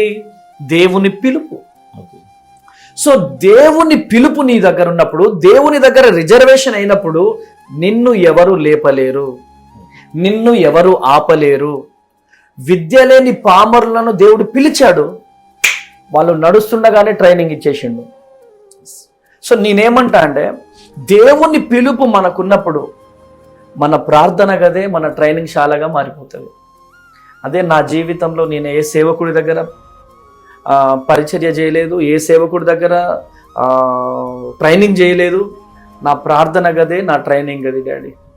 ఇప్పుడు సేవలోకి రావాలి అంటే దేవుని పిలుపు కంపల్సరీ ఉండాలా? పిలుపు లేకపోయినా సేవ చేయొచ్చా? లేదు డాడీ, కంపల్సరీగా 100కి 100% పిలుపు ఉండాలి. ఎందుకు అని చెప్తే, నేను చాలామంది సేవకుల పిల్లల్ని చూస్తున్నా. చాలామంది సేవకులు ఉద్యోగానికి వెళ్ళిపోతున్నారు, జాబ్కి వెళ్ళిపోతున్నారు. నాకు తెలిసినటువంటి పాస్టర్స్ పిల్లలే, అమ్మో సేవ నా వల్ల కాదన్నా, సేవ నా వల్ల కాదన్నా అని చెప్పి సాఫ్ట్వేర్ గానో హార్డ్వేర్ గానో లేకపోతే గవర్నమెంట్ ఎంప్లాయీస్ గానో అయిపోతున్నారు. ఇప్పుడు అరే నా సేవ ఎవరు కాపాడతారా, మీరు కాపాడాలరా అంటే కాకినాడలో ఒక మీటింగ్ పెట్టాము. కాకినాడలో మీటింగ్ పెడితే ఒక పాస్టరు నన్ను ఇక్కడ ముద్దు పెట్టుకొని, బా ఏం సేవ చేస్తున్నావు బిడ్డ, నాకు 2 కొడుకులు. ఆ 2 కొడుకులు కూడా నన్ను హైదరాబాద్ వచ్చేసే అంటున్నారు, పరిచర్య మానేసి వచ్చేయమంటున్నారు. అంత పెద్ద చర్చి కట్టిన, అంత జనాలు ఉన్నారు నా దగ్గర, వాళ్ళని ఎవరికి అప్పకి చెప్పి పోవాలి బేటా? నేను నా పిల్లలు నా సేవ చేయలేకపోతున్నారు నాన్న. పాస్టర్ల పిల్లలు ఎంత ఫోర్స్ చేసినా వాళ్ళు సేవ చేయాలని ఏం లేదు. దేవుని పిలుపున్నప్పుడు ముక్కు పిండి దేవుడు తీసుకొచ్చేస్తాడు. ఉదాహరణకి యోనా పరిస్థితి ఏమైందో మనకు తెలుసు, పేతురు పరిస్థితి ఏమైందో తెలుసు, ఉదాహరణకి నా ముందున్న నీ పరిస్థితి ఏమైందో కూడా తెలుసు, రైట్? ఎక్కడో సినిమాల చుట్టూ మీరు తిరిగారు, కానీ దేవుడు ముక్కు పిండి తీసుకొచ్చాడు కదా. అందుకనే దేవుని పిలుపు లేకుండా పరిచర్య చేయడం అనేది అది కష్టం. ఈ రోజుల్లో డాడీ చాలా సేవా విధానం మారింది. ఎస్, అంటే నా అనుభవాన్ని బట్టి నేను చెప్పగలిగింది ఏంటంటే, యేసన్న గారి వరకు జరిగిన పరిచర్య ఒక ఎత్తు అయితే, ఆయన తర్వాత ఈ జనరేషన్లో జరుగుతున్న పరిచర్యలో మార్పులు వచ్చాయి. చాలా మటుకు సేవ కమర్షియల్గా మారింది. దీని మీద మీ అభిప్రాయం ఏంటి? అంటే డాడీ దీని గురించి ఏం చెప్పాలి అంటే, కమర్షియల్గా అంటే ఏ పరంగా కమర్షియల్ అంటున్నారు మీరు? అంటే మీటింగ్కి ఇన్వైట్ చేయాలంటే నేను 50,000 ఇస్తే వస్తాను, 1,00,000 రూపాయలు ఇస్తే వస్తాను, నాకు ఇంతమంది సెక్యూరిటీ గార్డ్స్ ఉంటే వస్తాను, ఇలా డిమాండ్స్ పెడుతున్నారు. ఖచ్చితంగా ఒక 10 మంది బాడీ గార్డ్స్ని పెట్టుకుంటున్నారు. ఈ మధ్య యూనిఫామ్లు కూడా పెట్టుకుంటున్నారు. సేవ అంటే కంప్లీట్గా డబ్బు కోసమే, నిధులు సంపాదించుకోవటం కోసమే, ఆస్తులు సంపాదించుకోవటం కోసమే, ఒక లావిష్ లైఫ్ కోసమే, సూటు బూటు కోసమే సేవ చేస్తున్నటువంటి విధానం చాలా మందిలో, అందరూ కాదు చాలా మందిలో చూస్తారు. మీ అభిప్రాయం ఏంటి దీని మీద? అయితే బ్రదర్, నేను దాని గురించి ఒక విషయం చెప్పాలనుకుంటున్నాను. నన్ను కూడా చాలా మంది అడుగుతారు, మా శాలెం బ్రదర్ని అడుగుతారు, పాస్టర్ అమ్మతేజ గారు వస్తున్నారు కదా, ఎంత తీసుకుంటారు, ఏం తీసుకుంటారు అని అడుగుతారు. పాస్టర్ గారు ఎంత తీసుకుంటారు, ఏం తీసుకుంటారు అనే మాట మీరు మర్చిపోండి. పాస్టర్ గారు వస్తారు, వారి ప్రయాస చూసి దేవుడు మీకు ఏది ప్రేరేపిస్తే అది ఇవ్వండి అని చెప్తాం. అంత ఇస్తేనే వస్తాము, సో అంతమంది ఉంటేనే వస్తాము అనేది ఏనాడు మేము చెప్పలేదు. సో అలాంటి వాళ్ళు కనుక ఇలా అంటే అంత ఇస్తేనే వస్తామంటే వాళ్ళు దేవుడికి లెక్క చెప్పుకోవాలి, ఇంకా అంతే.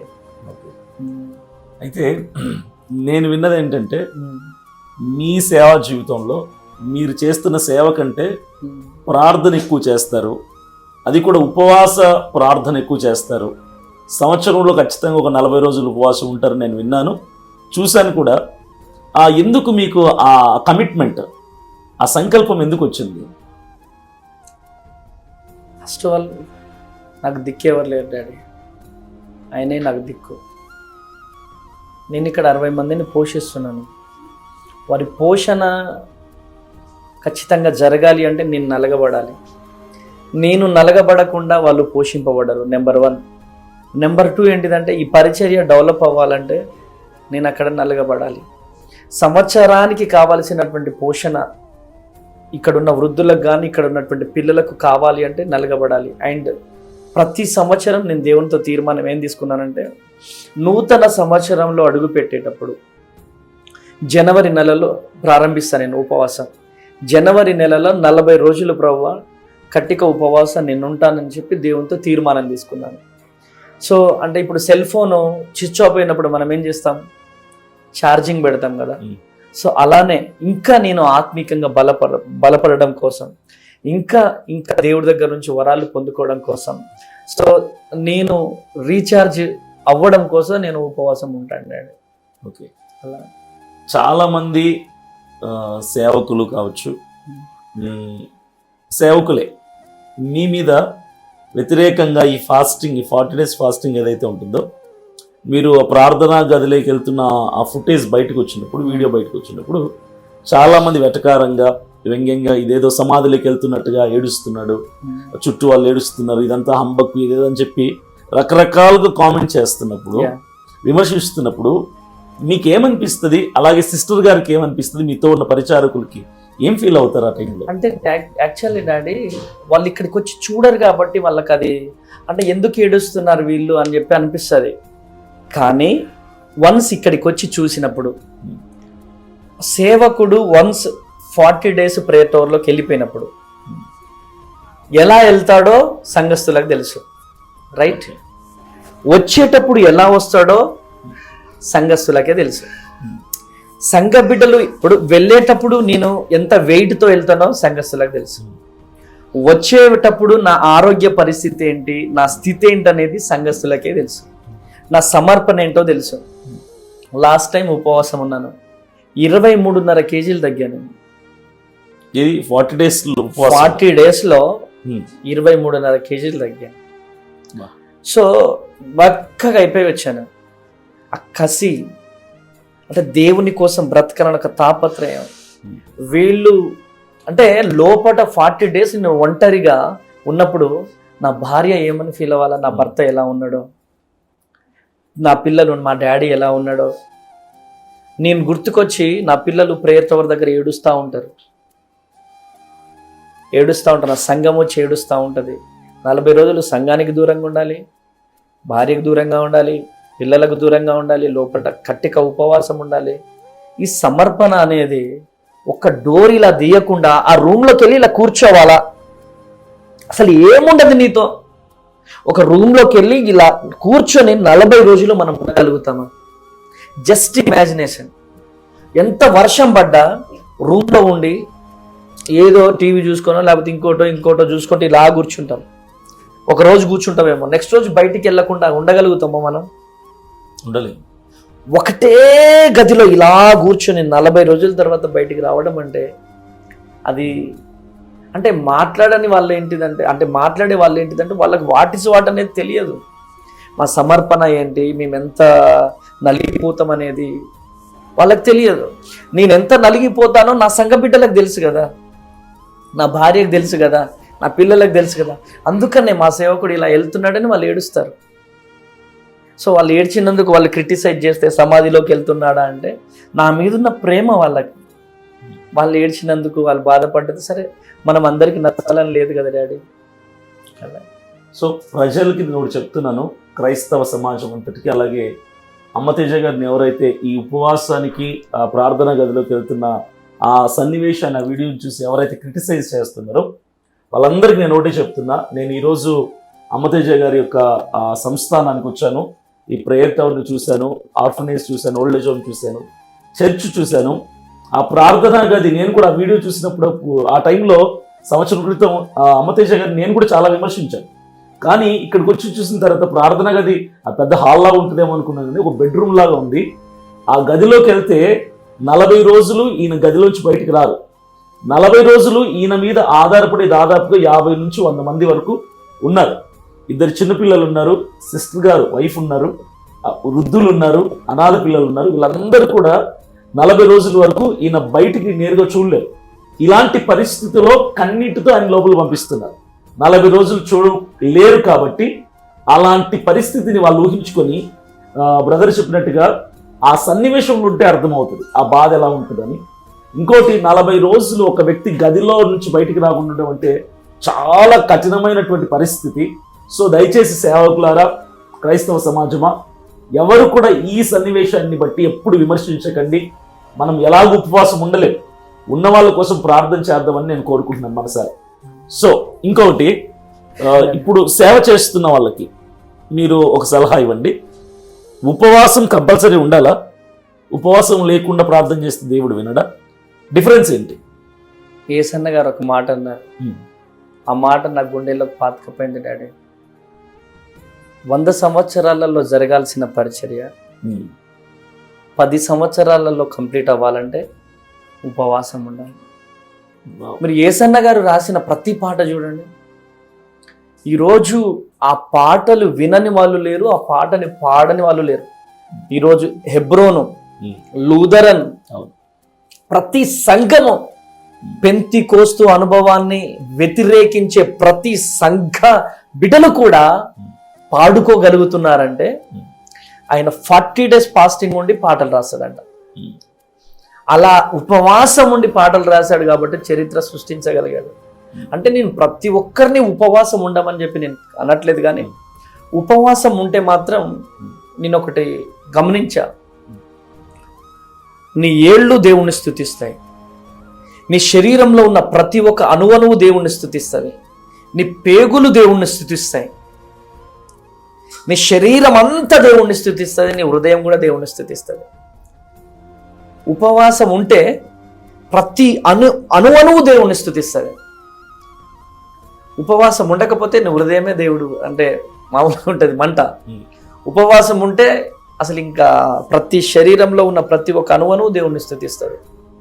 అది నేను అనుకుంటానండి. నేను సేవలకు రాకముందు సేవకులు అంటే నాకు పెద్దగా ఇష్టం ఉండేది కాదు నా చిన్నతనంలో. ఎందుకంటే అందరూ డబ్బులు దోచుకునే వాళ్ళే, దండుకునే వాళ్ళే, పెట్టేవాళ్ళు ఎవరు లేరు. దేవుడు చెప్పింది తన క్రియల ద్వారా ప్రేమని స్వార్థను పంచమని కదా అని అనుకునేవాడిని. మీ పరిచర్య చూసిన తర్వాత నేను యూట్యూబ్లో మీరు వృద్ధులకి సేవ చేయటం, వికలాంగులకి సేవ చేయటం, అనాథ పిల్లలకి సేవ చేయటం, రీసెంట్గా ఒక 3-4 months బ్యాక్ అనుకుంటాను, ఒక పెద్ద ఆయన ఎవరో చనిపోతే మీరు చేతులతో పట్టుకొని ఆయన డెడ్ బాడీని తీసుకెళ్ళి మీరే ఆ కార్యక్రమం అంతా కూడా లాస్ట్ రైట్స్ మీరే కంప్లీట్ చేశారు. ఇదంతా చూసినప్పుడు నాకు మీలో దేవుని ప్రేమ నా కళ్ళారా నేను చూడగలను ఒక సేవకుడిగా. ఇది మీకు ఎలా సాధ్యం అవుతుంది? నాకు తెలిసిన నిజమైన సేవ ఇదే. అంటే డాడీ నాకు దొరకలేదు డాడీ. నాకు అమ్మ ప్రేమ ఏంటో తెలియదు, నాన్న ప్రేమ ఏంటో తెలియదు, బంధువుల ప్రేమ ఏంటో తెలియదు. ఆ ప్రేమను మనం పంచాలి, వేరేది ఏం లేదు దీంట్లో. నాకు ఆ ప్రేమ దొరకలేదు, నాకు దొరకని ప్రేమను నేను నలుగురికి పంచాలి. అమ్మ అని పిలవడం ఇష్టం, నాన్న. సో ఇంతమంది అమ్మలు బిడ్డ అంటారు, డాడీ అంటారు. వాళ్ళు డాడీ అని పిలువబడుతున్నప్పుడు ఇంకా వాళ్ళ కోసం మనం ఏదైనా చేయగలుగుతాం. సో కాబట్టి మనకు దొరకలేదు కాబట్టి ఆ ప్రేమను పంచాలని ఒక ఆశ, ఆతృత, అంతే. చాలామంది కామెంట్స్ కూడా చేస్తూ ఉంటారు, అమ్మ తేజ షోయింగ్ కోసం చేస్తున్నాడు, దానికోసం చేస్తున్నాడు, దీనికోసం చేస్తున్నాడు. ఎందుకంటే మన హృదయం మనకు తెలుసు, మనం ఏ హార్ట్తో చేస్తున్నామో మనకు తెలుసు. మనం ఏ జీల్తో జస్ట్ 18 years ఉన్నప్పుడు, 18 సంవత్సరాలు ఉన్నప్పుడు నేను ఆర్ఫనేజ్ స్టార్ట్ చేయడం ఏంటండి? ఇప్పుడు నా వయసు 32. 18 సంవత్సరాలు ఉన్నప్పుడు ఎవరి సహాయకరంతో నేను ఆర్ఫనేజ్ స్టార్ట్ చేసిన? ఒక్కసారి వెనక్కి తిరిగి చూస్తే చిన్న రేకుల షెడ్డులో ఉన్న నేను ఈరోజు బయటికి వెళ్ళి చూసినాం అనుకోండి, అమ్మ తేజ మినిస్ట్రీస్ అని లోపలికి వచ్చి చూడగానే దేవుడు నాతో లేకపోతే ఇదంతా అవుతుందా? దేవుడు నాకు అండగా లేకపోతే ఇదంతా అవుతుందా? అందుకనే ఒకటే, నలుగురికి ప్రేమ పంచాలా, క్రీస్తు ప్రేమ పంచాలా, నాకు దొరకంది అనేక మందికి ఇవ్వాలనేదే నా తాపత్రయం డాడీ. బెల్లంపల్లి ప్రవీణ్ కుమార్ గారు మీకు తెలుసా? తెలుసు. అయితే చాలా మంది సేవకుల్లో అలాగే క్రైస్తవుల్లో ఉన్నటువంటి సందేహం, ఒకనొక టైంలో నాకు కూడా ఈ సందేహం ఉంది. అంటే సందేహం కాదు, కన్ఫర్మ్ చేసుకున్నాం మేము. ఏంటంటే బెల్లంపల్లి ప్రవీణ్ గారి శిష్యుడిన ఆయన తయారు చేశాడేమో. సో ఆయనలాగా ఏడవటం, ఆయనలాగా ఉజ్జీవంగా మాట్లాడటం, ఇదంతా చూసి అందరూ అనుకుంటున్నారు బెల్లంపల్లి ప్రవీణ్ కుమార్ గారి శిష్యుడు మీరని. యాక్చువల్గా అన్నతో ఎప్పుడు మాట్లాడలేదండి. అన్న అంటే ఇష్టం, కానీ ఓకే. బెల్లంపల్లి ప్రవీణయ్య గారు అంటే ఇష్టం. ఆయన సింపుల్సిటీ అంటే ఇష్టం. చాలామంది సేవకులను చూసిన నేను. ఒక 100 మంది సంఘము, 200 మంది సంఘము రాగానే సో వెంటనే కోటేసుకోవడం చూసినాను, కానీ ఆయన అదే చెప్పులు, అదే తెల్ల చొక్కా ఆయన ఒంటి మీద ఉండడం నేను చూసినాను. ఆయన అంటే చాలా ఇష్టం. సో కానీ ఆయనతో ఎప్పుడు కలిసింది కానీ, ఆయనతో ఎప్పుడు మాట్లాడింది కానీ, సో వాళ్ళ దగ్గర పరిచర్య నేర్చుకున్నది కానీ, వాళ్ళ దగ్గర ట్రైనింగ్ చేసింది కానీ ఎప్పుడూ లేదండి. నీలాగా ఇలా మాట్లాడినట్టు నేను ఎప్పుడు ఆయనతో మాట్లాడలేదు, కలవలేదు మీరు అసలు? ఎప్పుడు కలవలేదండి. అలా ఆయనతో పరిచయం లేదు. ఇదైతే ఆయన దగ్గర అయితే ట్రైనింగ్ చేయలేదు. కాకపోతే అన్న అంటే ఇష్టం బాగా. ప్రజెంట్ ఉన్న సేవకులలో మీకు బాగా వాక్యానుసారంగా, సిద్ధాంతపరంగా, బోధపరంగా ఏ సేవకుడు అంటే మీకు బాగా ఇష్టం ఇప్పుడున్న సేవకుల్లో? అందరి ఇష్టమే, కాకపోతే ఎక్కువ ప్రవీణ్ అన్న ఎక్కువ ఇష్టం. ఓకే. అయితే ఈ మధ్యకాలంలో బాగా మీరు ఫేమ్ అయ్యారు, పాపులర్ అయ్యారు. మీ శత్రువులే మిమ్మల్ని పాపులర్ చేశారు. అయితే నేమ్ కాలింగ్, హీలింగ్, మీరు ఏ మీటింగ్కి వెళ్ళినా, ఎక్కడ మీటింగ్లో నిలబడిన వేదిక మీద పేర్లు పిలవటం, జనాల్లోకి వెళ్ళి పేర్లు పిలవటం, దీని మీద చాలామంది చాలా రకాలుగా కామెంట్ చేస్తున్నారు. నేను కూడా ఒక టైంలో కామెంట్ చేసిన వాడిని. ఆ టైంలో నాకు అర్థం కాల, నాకు తప్పుగా అనిపించింది. రోజుల తర్వాత నాకు దేవుడు ఒక ఆలోచన ఇచ్చాడు, ఒక ప్రేరేపణ ఇచ్చాడు. ఆయన విశ్వాస పరిమాణం గొప్పది కాబట్టి ఆ స్థాయిలో దేవుడు ఆయన వాడుకుంటున్నాడు. నా విశ్వాస పరిమాణం తక్కువ ఉంది కాబట్టి ఈ స్థాయిలో దేవుడు నన్ను వాడుకుంటున్నాడు. ఆయన నాకు అర్థం కాక నేను అపార్థం చేసుకున్నాను. అర్థమైన రోజున నేను మీకు క్షమాపణ చెప్పాను. అయితే ఇప్పుడు నాలాగా అపార్థం చేసుకుని నేమ్ కాలింగ్, పేర్లు పెట్టి పిలవటం, అది ముందే ప్లానింగ్ అని, మీరే మనుషులను తీసుకెళ్ళి పెట్టారని అనుకునే వాళ్ళకి మీరేం చెప్పాలనుకుంటున్నారు? డాడీ ఒకటి చెప్పాలా డాడీ? నేను ఒకటి చెప్పదలుచుకున్నా డాడీ. వాలంటీర్ని పక్కన కూర్చోబెట్టుకొని పేర్లు తెలుసుకొని ఎస్ఎంఎస్లు పంపడం. డాడీ, ఆ వాలంటీరు ఏదో ఒక రోజు పక్కకెళ్ళిపోయి 10 లక్షలు అడగడా? ఖచ్చితంగా అడుగుతాడు. ఏదో ఒక రోజు ఎంతమంది వాలంటీర్ని నువ్వు మెయింటైన్ చేయగలుగుతావు? అంత గొప్పోడివా అమ్మ తేజ? నీ అనాథ శరణాలయానికి వంట రూమే లేదు, నీ అనాథ శరణాలయానికి ప్రహరీయే లేదు. చెప్తున్నా డాడీ నా బాధ. డబ్బులిచ్చి డాడీ, ఆత్మ అభిమానాన్ని అమ్ముకొని ఎవరైనా ఇలా హెల్ప్ చేయగలుగుతారా? నెంబర్ 1. నెంబర్ 2, అసలు బీదర్లో మొన్న మీటింగ్ పెట్టినాం. కన్నడ లాంగ్వేజ్ ఎవరికి వచ్చు డాడీ? అరే డైరెక్ట్గా జనాల దగ్గరికి వెళ్ళి ఇట్లా లేపుతుంటే, జనాల దగ్గరికి డైరెక్ట్గా పేర్లు దేవుడు చూపిస్తుంటే, అరే తర్వాత మన రాయచూరులో వాళ్ళ కన్నడ లాంగ్వేజ్ మనకు వచ్చా?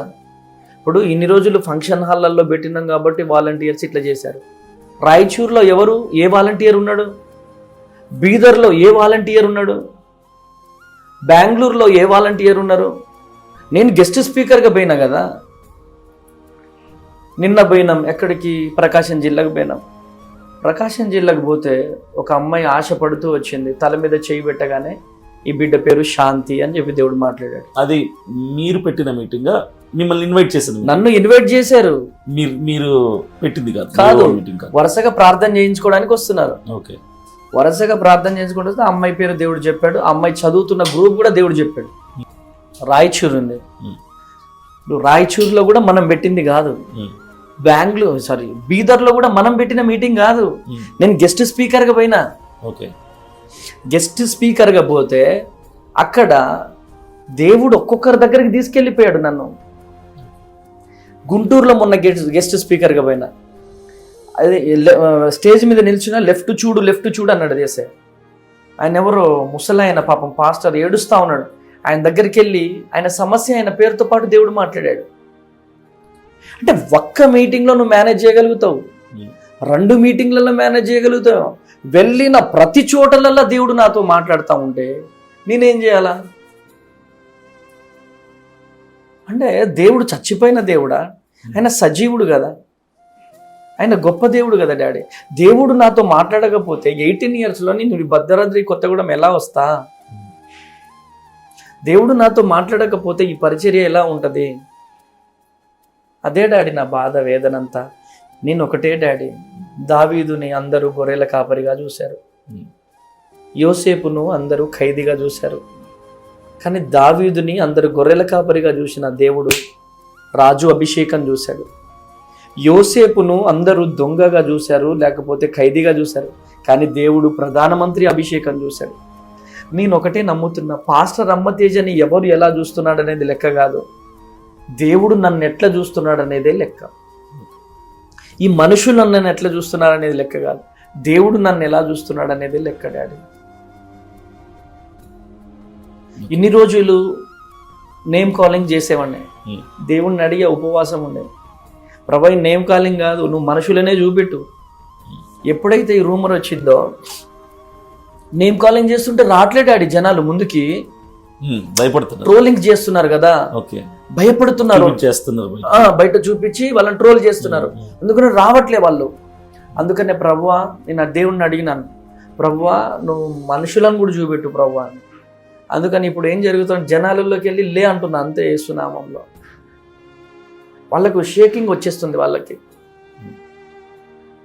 నీ సమస్య ఇది, నీ పేరు ఇది, నువ్వు ఇది ఈ విధంగా ఏడుస్తున్నావు అని చెప్పి దేవుడే మాట్లాడుతున్నాడు. ఇది నా మీటింగ్స్ కాదు. ఇప్పుడు ఎన్ని రోజులు నేను కావాలనే మీటింగ్స్ తగ్గించా. నా ఓన్ మీటింగ్స్ కాకినాడలో, తాడేపల్లిగూడెంలో, వైజాగ్లో, విజయవాడలో, ఖమ్మంలో, వరంగల్లో, హైదరాబాద్లో ఉండేది. ప్రతి నెల ఫంక్షన్ హాల్లలో వాలంటీర్స్ని పెడుతున్నారన్నారు కదా. అందుకని పోయిన నెల మొత్తం గెస్ట్ స్పీకర్కి వెళ్ళిపోయినా. అక్కడ కూడా దేవుడు అద్భుతాలు జరిగిస్తున్నాడు కదా. అది డాడీ. నేను ఒక మాట చెప్తాను క్రైస్తవ సమాజం అందరికీ. బైబిల్లో మాట ఉంది, నమ్ముట నీ వలనైతే నమ్మువాడికి సమస్తము సాధ్యమే. నువ్వు ఏదైతే నమ్ముతావో అది జయిస్తాడు దేవుడు. అయితే చాలామంది స్వస్థతలు లేవంటారు, వాళ్ళ విశ్వాసం అంతవరకు ఉంది కాబట్టి వాళ్ళకి స్వస్థతలు జరగవు. నాలాంటి వాళ్ళు స్వస్థతలు ఉన్నాయంటారు, ప్రార్థన చేసినప్పుడు స్వస్థతలు జరుగుతాయి. అమ్మతేజ గారు లాంటి వాళ్ళు దేవుడికి ఏది అసాధ్యం కాదు అనుకొని వాళ్ళు ప్రార్థన చేసి కనిపెడతారు, నేమ్ కాలింగ్ కావాలని కానీ, మనుషులను చూపించమని కానీ. వారి విశ్వాసం అంత గొప్పగా ఉంది కాబట్టి దేవుడి సన్నిధిలో ఆ విశ్వాసాన్ని బట్టి అడిగినప్పుడు దేవుడు ఆ వరాన్ని, ఆ కృపను వారికి ఇచ్చినప్పుడు ఆ కార్యాలు జరుగుతుంది. దయచేసి ఎవ్వరు కూడా అపార్థం చేసుకోవద్దు, ఎవరు కూడా దయచేసి విమర్శించొద్దు. ఇది నా ప్రేమపూర్వక మనవి. ఇప్పుడు విజయ్ ప్రసాద్ రెడ్డి గారు గతంలో మిమ్మల్ని కొంచెం ఇబ్బంది పెట్టారు, తర్వాత మిమ్మల్ని హోటల్ తీసుకెళ్లారు. ఆ టైంలో చాలామంది ఏమనుకున్నారంటే మీరు ఎందుకు మౌనంగా ఉండిపోయారు, సమాధానం చెప్పకుండా. ఆయన చాలా మాటలు మాట్లాడుతున్నారు, అడుగుతున్నారు కొన్ని ప్రశ్నలు, నువ్వు ఇలా చేయటం తప్పు కదా, అలా చేయటం తప్పు కదా అని అంటున్నప్పుడు మీరెందుకు వాక్యానుసారంగానైనా లేదంటే మీకు తెలిసిందైనా సమాధానం చెప్పలేకుండా అన్నా వదిలేయండి అన్న, ఉన్నియండా అన్న, ఓనిలేండి అన్న అని ఏదో సమర్థించుకున్నట్లుగా తప్పు అయిపోయింది అన్నట్టుగా ఎందుకు సైలెంట్గా ఉండిపోయారు? డాడీ నేను ఒక విషయం చెప్తాను. ఆయన వైపు ఒక గ్యాంగ్ తయారైపోయింది, నా వైపు ఒక గ్యాంగ్ తయారైపోయింది. అన్నకు నేను ఫోన్ చేయలే, అన్ననే నాకు ఫోన్ చేశాడు. ఫోన్ చేసి నాన్న నీ తరపున ఒక టీం తయారైపోతుంది, నా తరపున ఒక టీం తయారైపోతుంది, మనం కలుద్దాం, ఒక సంకేతం ఇద్దాం, మనం ఇద్దరం కలిసిపోయినామని సంకేతం ఇద్దామని చెప్పేసేసాను. సరే ఎప్పుడు కలుద్దామన్నా అంటే నువ్వు ఎట్లాగో కాకినాడ వస్తున్నావు కదా, కాకినాడ మీటింగ్కి వచ్చేసి చూసుకుందాం అది అన్నగానే సరే కాకినాడలో కలుద్దాంలే అన్నా అని చెప్పేసినాను. కాకినాడలో అక్కడికి వెళ్ళగానే ఫుల్ గొడవ. ఒక పాపం మన అదే లెప్రసీ ఆమెను తీసుకొచ్చి ఆ నేతల నాని అని ఒక బ్రదర్ తీసుకొచ్చేసేసి అమ్మతేజ స్వస్థపరుస్తావా లేదా, స్వస్థపరుస్తావా లేదా. నేనెవరినండి, నేను ప్రభువునా? నీకు విశ్వాసమే లేదు, అక్కడ దేవుడు ఎట్లా కార్యం చేస్తాడు? దేవుడు కార్యం చేయడు కదా. ఫుల్ గొడవ పెట్టేశారు కాకినాడలో. తర్వాత సో అది అయిపోయిన తర్వాత పోలీసు వాళ్ళు వచ్చారు, విలేకరులు వచ్చారు, అంతా గందరగోళం అయిపోయిన తర్వాత అక్కడ ఉన్నటువంటి సేవకులందరూ కలిసి చెప్పారు, మీరు రెగ్యులర్గా మీటింగ్ పెట్టాలి కాబట్టి ఒకసారి వెళ్ళి కలవండి అని చెప్తే సరే దేవుని ప్రేమను పట్టుకొని వెళ్ళినాం. చక్కగా మాట్లాడినాం, హగ్ చేసుకున్నాడు అన్న, చక్కగా భోజనం పెట్టాడు, తిన్నాం, అయిపోయింది. సో వాళ్ళ వైఫ్ వచ్చారు, వాళ్ళ సిస్టర్ వచ్చారు, చక్కగా ఫోటోలు దిగాము, అంత అయిపోయింది. సో తర్వాత డిబేట్ అని కూర్చోబెట్టాడు. నేను అక్కడికి డిబేట్ చేయడానికి ప్రిపేర్డ్గా లేరు. నేను డిబేట్ చేయడానికి పోలే, కలుద్దాము, ఒక ఫోటో దిగుదాము, కలిసిపోయినామని చెప్పి సంకేతం ఇద్దామని చెప్పేసి నేను ఆయనతో ఏం ఆర్గ్యుమెంట్ పెట్టాలా? ఆయన స్వస్థతలు లేవు అంటాడు, నేను ఉన్నాయని చెప్తా. ఇప్పుడు నాకంటే పెద్ద పెద్ద సేవకులు ఆయనతో ఆర్గ్యుమెంట్ పెట్టున్నారు.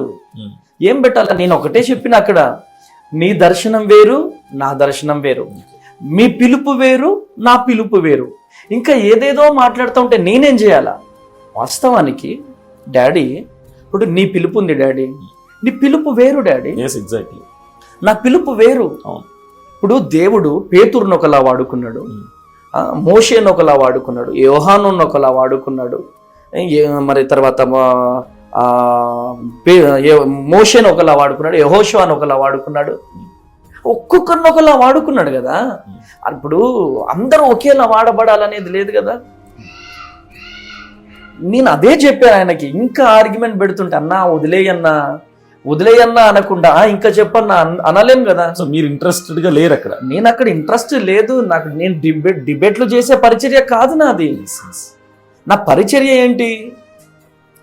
ఒక ప్రత్యేకమైనటువంటి పిలువుతో పిలువబడ్డా నేను. డిబేట్లు చేసే పరిచర్య అయితే ఇంకా అసలు చేద్దాం పట్టు అనేటువంటి నేను. నా పరిచర్య అది కాదు కదా.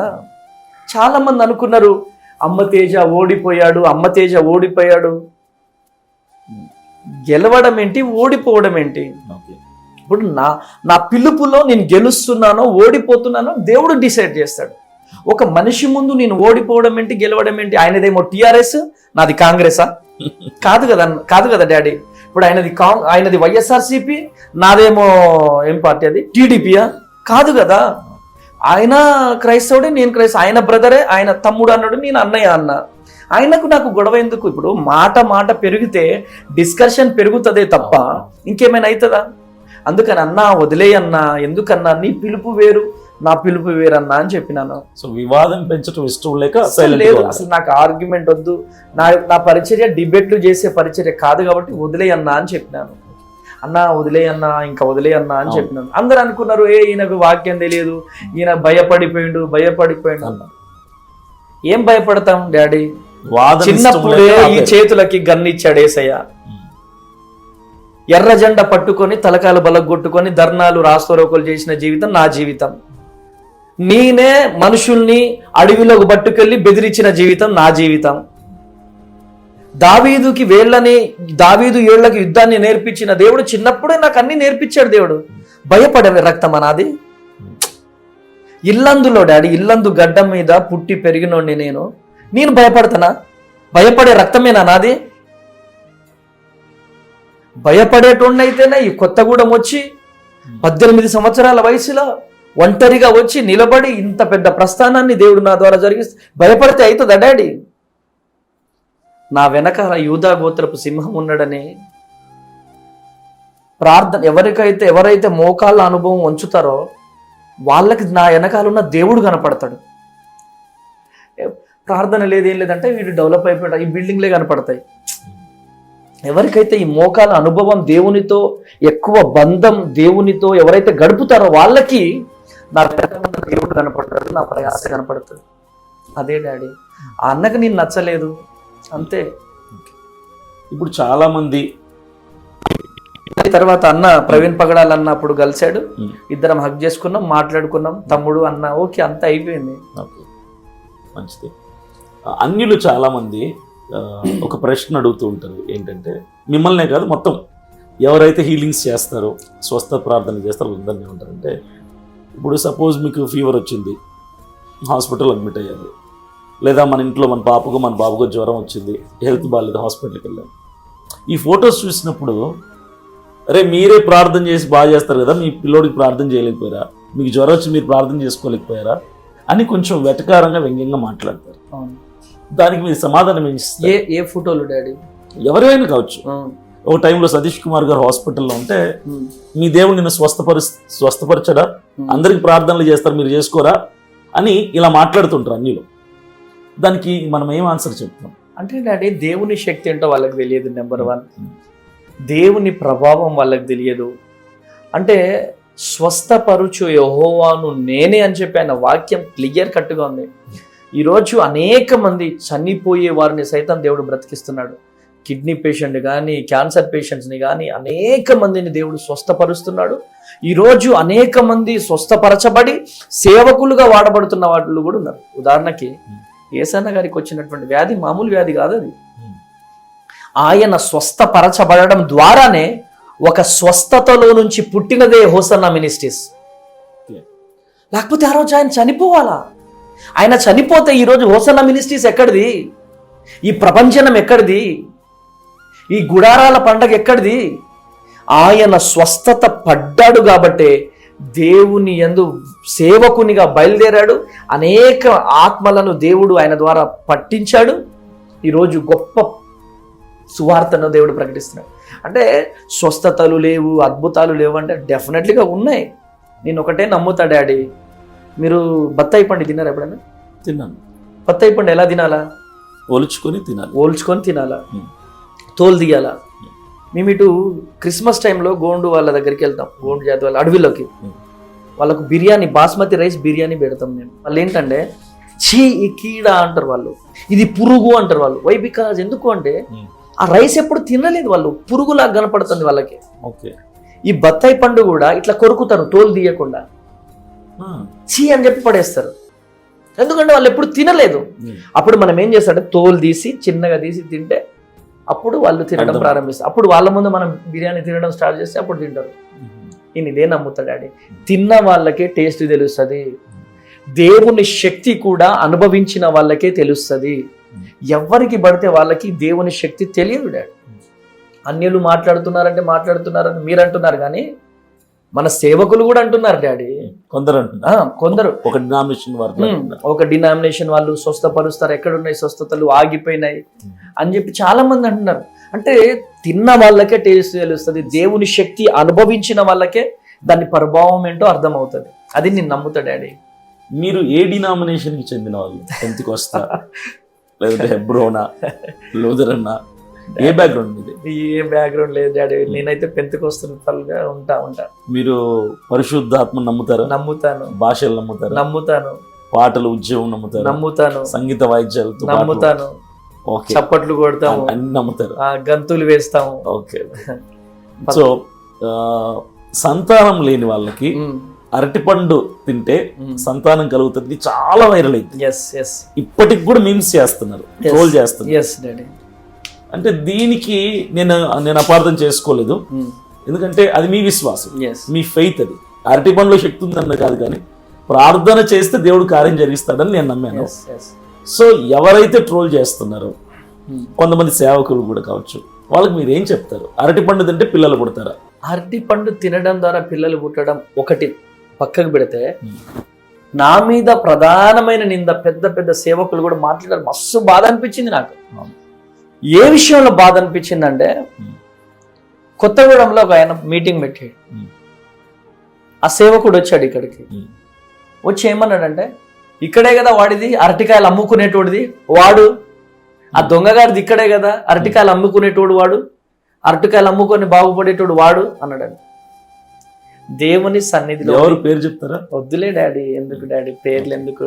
ఇప్పుడు అరటికాయలు అమ్ముకునేటోడు అని నా పరిచర్యలో డాడీ, ఏనాడు అరటికాయలు కనుక నేను అమ్మినట్టు ఎవరైనా నిరూపిస్తే డాడీ, మీరు ఏ శిక్ష చేసినా నేను భరిస్తా. మీరు అరటిపండు అమ్మరా మీటింగ్ లో? అసలు సమస్య లేదు డాడీ.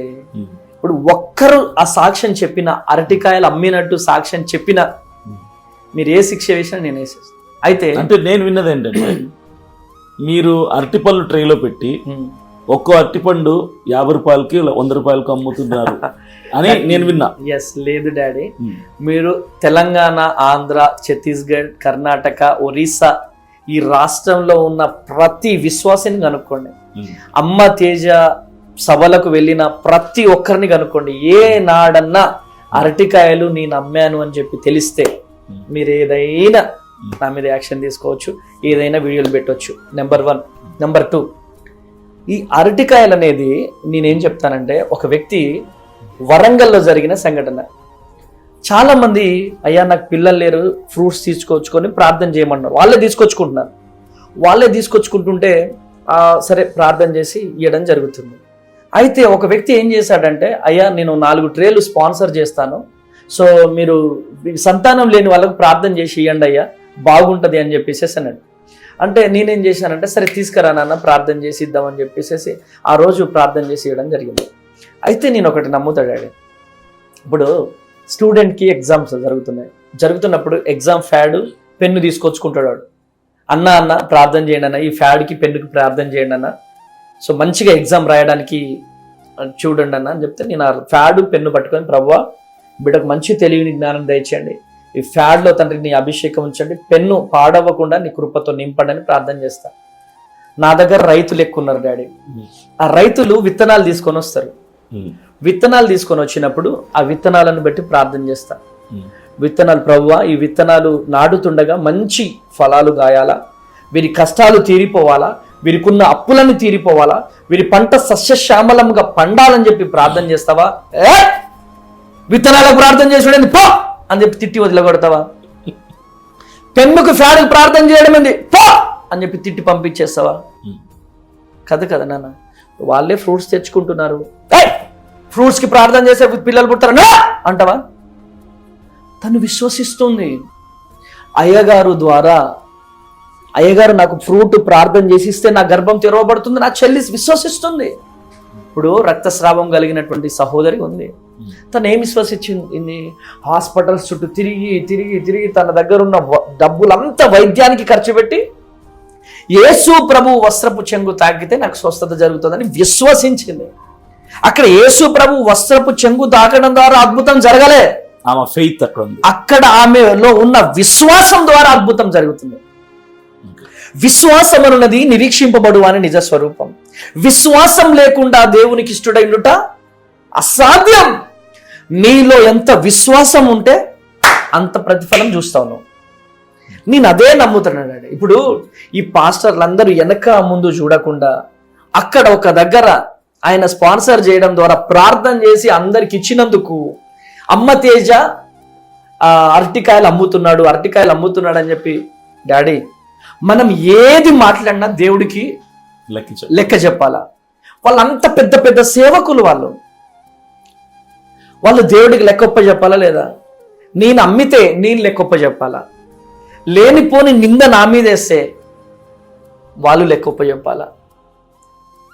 అది డాడీ జరిగింది.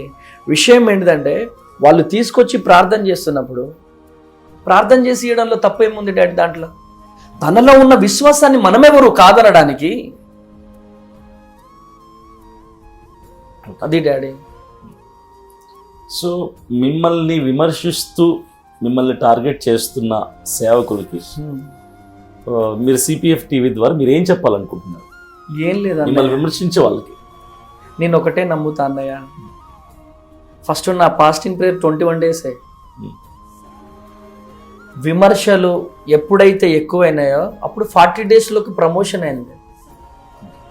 నేను ఒకటే నమ్ముతా, గొలియాతు లేకపోతే దావీదుకు సింహాసనం లేదు, యోసేపుకు జైలు జీవితం లేకపోతే ప్రధానమంత్రి అభిషేకం లేదు. ఆ కళలు దర్శనాలు చూసి అభిషేకం ఎక్కడిది? ఎప్పుడైతే జైలుకి వెళ్ళాడో, ఎప్పుడైతే ఆ జైల్లో కన్నీరు గార్చాడో, ఎప్పుడైతే ఆ కన్నీరు గార్చి ప్రభు పాదాలు పట్టుకోవడం స్టార్ట్ చేశాడో ఒక వరాన్ని పొందుకున్నాడు. దర్శనాలు చూసే వరం, అభిషేకం, నింపబడ్డాడు అంతే. ఎప్పుడైతే మనకు గొలియాతులు ఎంటర్ అవుతాడో, ఎప్పుడైతే మనకు కష్టాలు ఎదురవుతాయో అప్పుడే మనలో నుంచి ఐశ్వర్యాన్ని దేవుడు బయటికి తీస్తాడు. విమర్శించేటోళ్ళు ఉంటావా అన్నయ్య, డాడీ? పాస్టర్ అమ్మ తేజ అందరికీ నచ్చాలని ఏం లేదు కదా. అందరికీ మనం సాటిస్ఫై చేయాలంటే, అందరూ పాస్టర్ అమ్మ తేజని ఇష్టపడాలంటే అది కుదరదు డాడీ. ఒకరికేమో అమ్మ తేజ ఏంటి, అమ్మ తేజ అంటే ఏంటి డాడీ? ఆ పేరు నచ్చదు, నేనేం చేయాలా? దాన్ని మార్చుకోగలుగుతానా? నా తల్లి పెట్టిన పేరు అది. మా అమ్మ చనిపోయి ఎక్కడో ఉంది. మా పాస్టర్ బాప్తిజం తీసుకున్నప్పుడు కూడా పేరు మారుస్తా అన్నాడు. వద్దు, నాకు మా అమ్మ పెట్టిన పేరే ఉండాలి. మా అమ్మ ఫోటో ఎలా ఉంటుందో కూడా నాకు తెలియదు. మా అమ్మ ఎలా ఉంటుందో కూడా తెలియదు. మా అమ్మ దగ్గర నుంచి నాకు మిగిలింది ఏంటంటే నా పేరు ఒక్కటే. పేరు మారుస్తా అన్నారు. ఆ పేరు నచ్చకపోతే నేనేం చేయాలి? పేరు నచ్చదు, నా బట్టలు నచ్చవు, నా మాటలు నచ్చవు. నచ్చనటువంటి వాళ్ళ కోసం నేను పరిచర్య చేయట్లే కదా డాడీ. నన్ను ఎవరైతే పిలిచారో వారి కోసం, ఆయన కోసం నేను పరిచర్య చేస్తున్నా. నన్ను ప్రేమించే తమ్ముళ్ళు చెల్లెళ్ళు చాలామంది ఉన్నారు, వాళ్ళ కోసం నేను శ్రమిస్తున్నాను. నా దేవుని కోసం నేను శ్రమిస్తున్నాను.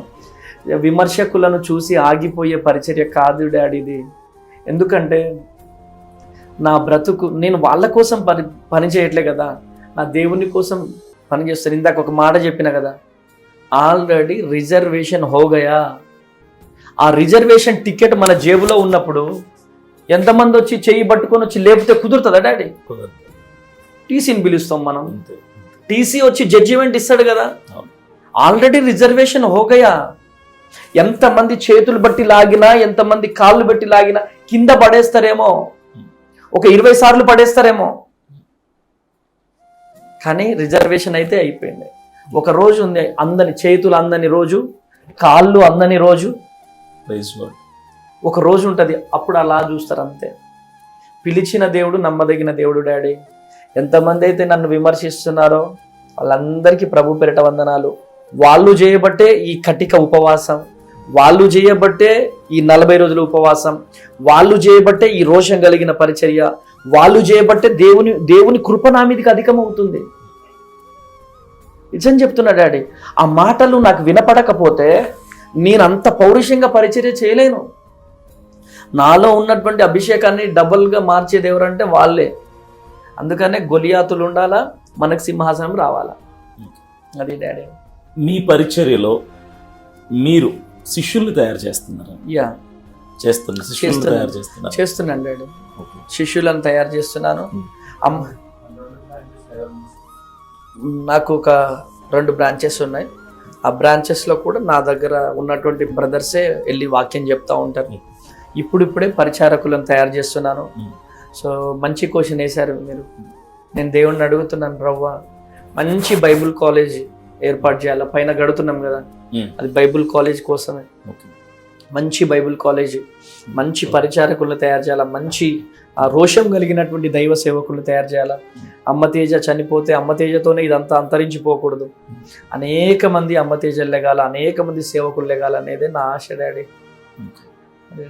నేను మీ ఈ క్యాంపస్ చూసినప్పుడు రాకముందు నేను ఎలాంటి ఆలోచనతో వచ్చానంటే, అమ్మతేజ గారు చాలా లావిష్ లైఫ్ ఉంటుందేమో, ఇల్లు చాలా రాయల్గా హైఫై ఉంటుందేమో అనుకుని వచ్చిన తర్వాత ఇక్కడ చూస్తే నా ఆలోచన అంతా కూడా మార్చుకోవాల్సి వచ్చింది. ఎందుకంటే మీరు దేవుని పరిచర్యకి ప్రాధాన్యత ఇస్తున్నట్టుగా నాకు అనిపించింది. రెండవది, దూరం నుంచి మిమ్మల్ని చూసినప్పుడు నా ఆలోచన వేరుండే, ఇక్కడికి వచ్చిన తర్వాత మీ కళ్ళల్లోకి చూస్తున్నప్పుడు, మీ మాట, మీ విధానం చూసినప్పుడు మీలో ప్రార్థనా జీవితం నాకు కనిపిస్తుంది. మీరు మిమ్మల్ని విమర్శిస్తున్న వాళ్ళకి కౌంటర్లు ఎప్పుడు ఇచ్చింది నేను చూడలా. ఒక నాకు కానీ, ఒక విజయప్రసాద్ రెడ్డి గారికి కానీ, ఇంకొకరికి ఎవరిని మీరు కౌంటర్ ఇచ్చినట్టు నేను చూడలే. ఎలా సాధ్యం అవుతుంది అట్లా డాడీ? ఇప్పుడు నేను ఒకటే చెప్తా డాడీ, అంటే మీ లైఫ్ స్టైల్ వేరు డాడీ. ఇప్పుడు మీరు బ్రతికిన విధానం వేరు, నా లైఫ్ వేరు. ఇప్పుడు నా గురించి తెలియకుండా మీరు ఎన్ని మాట్లాడినా, అంటే ఇప్పుడు తల్లిదండ్రులు ఉన్న పిల్లలు ఎలా ఉంటారు, తల్లిదండ్రులు లేని పిల్లలు ఎలా ఉంటారు, చాలా డిఫరెంట్ ఉంటుంది. ఇప్పుడు మా ఫ్రెండ్స్ ఉంటారు, అరే మా మమ్మీ మటన్ ఇరగ తీసేసిందిరా, సూపర్ వండిందిరా అని చెప్పి వాడు వచ్చి నాకు స్మెల్ చూపిస్తాడు. నాకేమనిపిస్తుంది, అమ్మ నువ్వు ఎందుకు చచ్చిపోయినావు అమ్మ, నువ్వు బ్రతుకుంటే నేను కూడా తినేవాడిని కదమ్మా. నా జీవితంలో నలిగిపోయి కుమిలిపోయి ఉన్నా, అవన్నీతో తలుచుకుంటే ఇవి నాకు అసలు మ్యాటరే కాదనిపిస్తుంది. నా జీవితంలో చిన్నప్పటి నుంచి కదా డాడీ, ఇప్పుడు మా పెద్దమ్మ వాళ్ళ ఇంటికి వెళ్తే గెంటేస్తారు, ఎప్పో మా ఇంటికి వస్తావేంద్రా అంటారు. అలాంటి క్షణాలు ఎన్నో. కాబట్టి ఎంతమంది విమర్శించినా అంటే నా గురించి తెలియదు వాళ్ళకి. అందుకనే విజయప్రసాద్ రెడ్డి అన్నకు కూడా నేను ఒక మాట చెప్పిన, అన్నయ్య ఒక్కసారి వచ్చి చూడండి అన్నయ్య నా ప్రయాస. ఒక్కటే రిక్వెస్ట్ చేసిన ఆయన, నేను ఒక్కసారి వచ్చి చూడండి అన్నయ్య, మీరు అక్కడుండి మాట్లాడడం వేరన్నయ్య, ఒక్కసారి భద్రాద్రి కొత్తగూడెం రండి అన్నయ్య రిక్వెస్ట్ చేశాను నేను. అన్న రాలే. ఒక్కసారి వచ్చి చూస్తే మేము ఎంత శ్రమ పడుతున్నాం, ఎంత కష్టపడుతున్నాం, అసలు అమ్మ తేజ ఎవరు, అసలు అమ్మ తేజ ఎక్కడ పుట్టాడు, ఏం చేసేవాడు అనేది అర్థమవుతుంది డాడీ. సో మీరు బైబిల్ కాలేజ్ స్టార్ట్ చేయాలన్న ఆలోచన మీకుందా? అవును డాడీ. ఎంతవరకు వచ్చింది పని? అంటే ప్రస్తుతానికైతే బిల్డింగ్ కట్టబడుతుంది. సో అది అయిపోవడానికి దగ్గర పడుతుంది. అయిపోతే ఇమ్మీడియట్గా స్టార్ట్ చేసేస్తాం డాడీ. మీకు చర్చ్ మినిస్ట్రీ ఉంది కదా, ఎన్ని బ్రాంచెస్ ఉన్నాయి మీకు, ఎక్కడెక్కడ ఉన్నాయి? సో ఇది main branch daddy, Bhadradri Kothagudem main branch. And Khammam పక్కన పండితాపురం అని అదొక బ్రాంచ్. ఇక్కడ నుంచి లోపలికి సంపత్ నగర్ అని ఒక బ్రాంచ్ ఉండేది. ఈ 3 బ్రాంచ్లు. మీరు మీ డైలీ దినచర్య చెప్తారు మాకు ఒకసారి? ఉదయం లేవంగానే నైట్ పడుకునే ఎలా ఉంటుంది? మార్నింగ్ అంటే నైట్ పడుకునేసరికి ఒక 2 అయిపోతుంది డాడీ. మళ్ళీ ఎర్లీ మార్నింగ్ 5 o'clock అందరం ఫ్యామిలీ ప్రేయర్ ఉంటుంది. ఇక్కడున్న వృద్ధులు కానీ, ఇక్కడ ఉన్నటువంటి ఆ పిల్లలు కానీ, సో వాళ్ళందరూ ప్రేయర్ ఉంటుంది. ఆ ప్రేయర్లో మనకి ఎవరెవరైతే హెల్ప్ చేస్తున్నారో పేర్లు రాసుకుంటారు. వాళ్ళ పేర్లన్నీ చదువుతూ ప్రార్థన చేస్తూ ఉంటారు. తర్వాత ఇంకా పిల్లలకు స్కూల్కి పంపించడాలు అవన్నీ జరుగుతూ ఉంటాయి. తర్వాత ఇంకా నేను మీటింగ్స్కి వెళ్ళిపోతూ ఉంటాను. ఇంకా అమ్మ వాళ్ళతో ఉంటాను. ఇంకా ప్రత్యేకంగా నేను ఇక్కడే స్ట్రక్ అయిపోయి లేను కదా, మీటింగ్లకు తిరుగుతూ ఉంటాను కాబట్టి అలా జరుగుతూ ఉందన్నమాట. మీరు మీటింగ్స్కి ఎక్కడ తిరిగినా సండే ఇక్కడికి వచ్చేస్తారు? సండే 100% ఇక్కడికి వచ్చేస్తాను డాడీ. ఏం చేసినా భద్రాద్రి కొత్తగూడెంలో సండే ఉండాల్సిందే. అలా డాడీ. మీకు బాగా ఇష్టమైన పాటలు ఎవరి పాటలు బాగా ఇష్టం? మీకు ఎవరు రాసిన పాటలు అంటే బాగా ఇష్టం? ఏసన్న గారు. అబ్సల్యూట్లీ. ఏసన్న గారు రాసిన పాటలు చాలా మంటలు రేపుతాయి. మీరు పాటలు రాస్తారని విన్నాను. రాస్తారా? పాడుతుంటారా? మా చిన్నప్పుడు అనాథ శరణాలయంలో ఉన్నప్పుడు 7th క్లాస్లో రాసిన పాట ఉంది కదా, అమ్మ పాట. అది పాడుతారు ఒకసారి? అమ్మ పాట అది చాలా ఎక్కడికో వెళ్ళిపోయింది అది. సో మా బాబు యాక్ట్ చేశాడు దాంట్లో. వాడు కూడా నా జీవితాన్ని తలుచుకొని యాక్టింగ్ చేస్తూ వాడు నిజంగా రియల్గా ఏడుస్తూ వాడు పాట చేశాడు. చాలా బాగా వచ్చింది ఆ పాట. ఇది పాట ఎప్పుడంటే మా వార్డెన్ సార్ కొట్టినప్పుడు మామిడి తోటలోకి వెళ్ళి రాసిన పాట. అమ్మా నీ జ్ఞాపకాలే మరువాలేకపోతున్నానమ్మా, విడువాలేకపోతున్నానమ్మా. అమ్మా నీ జ్ఞాపకాలే మరువాలేకపోతున్నానమ్మా, విడువాలేకపోతున్నానమ్మా. నీవు లేని నన్ను అనాథనన్నారు, నీవు లేని నన్ను అనాథనన్నారు. ఒక్కడినైనాను ఒంటరినైనాను, ఒక్కసారి కనిపించవా, ఒక్కసారి కనిపించవా ఓ అమ్మా. అమ్మా నీ జ్ఞాపకాలే మరువాలేకపోతున్నానమ్మా, విడువాలేకపోతున్నానమ్మా. చాలా చక్కగా ఉంది, హృదయాన్ని కదిలించే పాట. మీరు వికలాంగులని చేరదీస్తున్నారు, అనాథలను చేరదీస్తున్నారు, వృద్ధుల్ని చేరదీస్తున్నారు. ఇందులో మీరు చాలా సంతృప్తి పొందుతున్నారు. వీటన్నిటికీ మీకు సపోర్ట్, ఫినాన్షియల్ సపోర్ట్ ఎలా వస్తుంది? సపోర్ట్ ఎక్కడి నుంచి లేదు. ఓన్లీ ఇప్పుడు ఇన్ని రోజులు ఏంటిదంటే కొత్తగూడెం నుంచి మ్యారేజ్ డేస్, బర్త్డేస్ ఎవరో ఒకరు జరుపుకునే వాళ్ళు డాడీ. సో ఇప్పుడు ఎప్పుడైతే హిందువులకి క్రైస్తవులకి ఎప్పుడైతే బాగా వైరం లాగా మారిపోయిందో అసలు రావడం మానేశారు. సో ఒక వైశ్యాస్ ఒక అన్న ఉంటాడు అనమాట కొత్తగూడెంలో. ఏంటన్నా ఎందుకు రావట్లేదంటే, మీరు క్రిస్టియన్స్ మేమెందుకు రావాలి మీ దగ్గరికి, మా మా హిందువులను మీ పాస్టర్స్ అందరు తిడుతున్నారు, మేమెందుకు రావాలా మీ దగ్గరికి, మేము రాము, మా హిందువుల దగ్గరికి మేము వెళ్ళిపోతామని చెప్పేసి. మార్నింగ్ కూడా మీరు విన్నారా? మీరు వచ్చారు కదా, సిలువ చూసి వెళ్ళిపోయారు. ఫుడ్ తెచ్చిన వాళ్ళు కూడా వెనక్కి తీసుకొని వెళ్ళిపోయారు. సిలువను చూసి ఫుడ్ తీసుకొచ్చిన వాళ్ళు ఇదంతా క్రిస్టియన్స్ వెళ్ళిపోదాం పలని ఫుడ్ తీసుకొని వెళ్ళిపోయారు. అది. సో కానీ దేవుడు ఏ రోజైనా ఎక్కువ కానియలేదు, తక్కువ కానియలేదు డాడీ. దేవుడు బండి నడిపిస్తా ఉన్నాడు. అది డాడీ. అయితే ఈ డిబేట్స్, మతపరమైన డిబేట్స్ ఏవైతే ఉన్నాయో మన పాస్టర్స్, అటువైపు హైందవ పెద్దలు, ఈ డిబేట్స్ ఆగిపోవాలని గతంలో నేను వ్యాఖ్యలు చేశాను, దాని మీద పోరాడుతున్నాను. డిబేట్స్ ఆగిపోతే మంచిదంటారా, కొనసాగితే మంచిదంటారా? డాడీ నేను ఒకటే నమ్ముతా డాడీ, సరే డిబేట్స్తో మనకేం పని డాడీ? డిబేట్స్ వల్ల ఆత్మల రక్షణలోకి వస్తాయా? నెంబర్ 1 రావు. డిబేట్స్ వల్ల క్రైస్తవులకు ఎంత నష్టం జరుగుతుంది తెలుసా? చాలా. వాళ్లకు లాభం చేకూరుతుంది, మనకు నష్టం చేకూరుతుంది. ఎందుకనండి? మనకేం పని అండి రాముల వారితో, సీతమ్మ గారితో మనకేం పని? వాళ్ళ దేవుళ్ళ గురించి మనకెందుకు? నీ దేవుడు నీ జీవితంలో చేస్తున్న అద్భుతాలు, సూచక్రియలు అన్ని చెప్పుకో. నీ దేవుని గొప్పతనం గురించి నువ్వు ఎంతైనా చెప్పుకో. ఆ అన్యుల దేవుళ్ళ గురించి మనకెందుకు? వాళ్ళ గురించి అవసరం లేదు. వాళ్ళ గురించి మాట్లాడితే చిన్న బిట్టు కట్ చేస్తున్నారు. ఇగో చూడు ఫలాని పాస్టర్ హిందూ దేవుళ్ళని తిడుతున్నాడు. ఆ బిట్టు ప్రతి పల్లెన వెళ్ళిపోయి గ్రామీణ ప్రాంతాలలో ఎవరైతే పరిచర్య చేస్తున్న సేవకులు ఉన్నారో వాళ్ళ మీద అటాక్ చేస్తున్నారు. రేయ్ మా దేవుళ్ళని అంటారా మీరు అంటే చిన్న చిన్న చర్చి పాస్టర్స్కి చాలా బాధ కలుగుతుంది, చాలా వేదన కలుగుతుంది. చర్చీల మీదకి దాడులు, పాస్టర్లను కొట్టడాలు, నిన్న చూస్తే ఇల్లందులో బైబుల్స్ తగలబెట్టడాలు, ఇవన్నీ కూడా మన వాళ్ళని చెట్టుని యూరియా పోసి లేపినట్టుగా ఈ మాటలతో లేపడం చాలా వరస్ట్ డాడీ. ఇదంతా ఈ డిబేట్ అంతా నష్టము అంటే డిబేట్ల వల్లనే క్రైస్తవత్వం మీద దాడులు పెరుగుతున్నాయి. నేను చూసిన దాంట్లో నేను చెప్తున్నాను డాడీ మీకు, డిబేట్లు తక్షణమే ఆగిపోవాలి డాడీ. పరిచర్య నీకు ఉంచుకొని నీకు డిబేట్లతో ఏం పని? ఎంత నష్టం జరుగుతుంది డాడీ.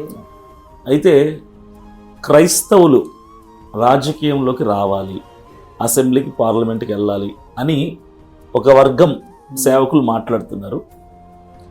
దానికి మీరు అవసరం అంటారా, అవసరం లేదంటారా? మీ అభిప్రాయం ఏంటి?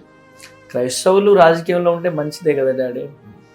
ఇప్పుడు రాజకీయంలో ఉంటే మంచిదే. ఎందుకంటే ఇప్పుడు ఫర్ ఎగ్జాంపుల్ నిన్న హరిహర కళాభవన్లో మనకు పర్మిషన్స్ ఇవ్వట్లేదు. హరిహర కళాభవన్లో అమ్మతేజ గారు మీటింగ్ పెడితే హరిహర కళాభవన్ మొత్తం నిండిపోయేది. సో ఈరోజు మాకు హరిహర కళాభవన్ అవకాశం లేదు. ఎందుకనంటే క్రైస్తవులకు మేము హరిహర కళాభవన్ ఇయ్యము అని చెప్పేసి. అదే మన ఎమ్మెల్యే అక్కడ కనుక ఉంటే మనకు అవకాశం ఉంటుంది కదా. మన క్రైస్తవులు ఎమ్మెల్యేలుగా లెగిస్తే చాలా మంచిది, ఇంకా మంచిది కదా. So thank you. చాలా విషయాలకి మీరు ఓపికగా, సహనంతో మీ అనుభవాల నుంచి చాలా విషయాలు చెప్పారు.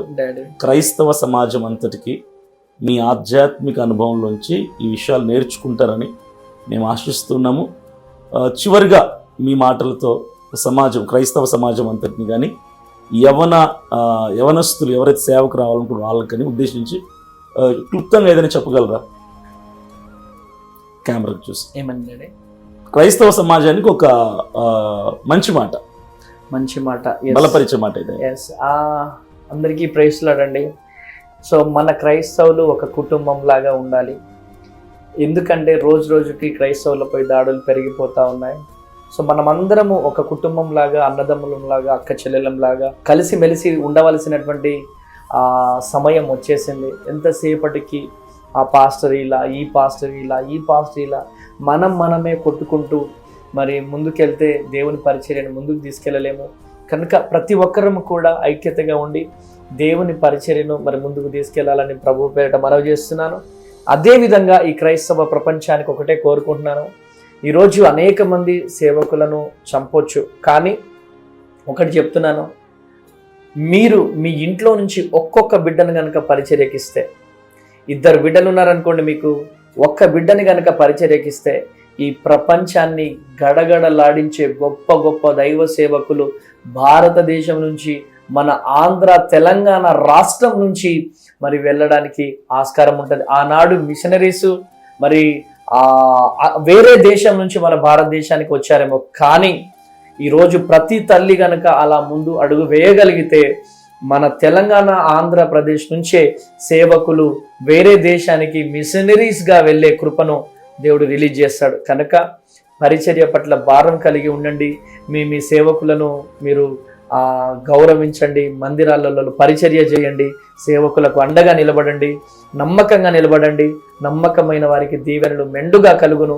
కనుక మీరు నమ్మకంగా ఉండండి, దైవ దీవెనలు పొందుకోండి, మీ చర్చిలలో పరిచర్యలు చేయండి. తద్వారా దేవుని దగ్గర నుంచి వచ్చే దీవెనలు మీ సొంతం చేసుకోండి. దేవుడు మిమ్ములను మీ కుటుంబాలను దీవించి ఆశీర్వదించును గాక.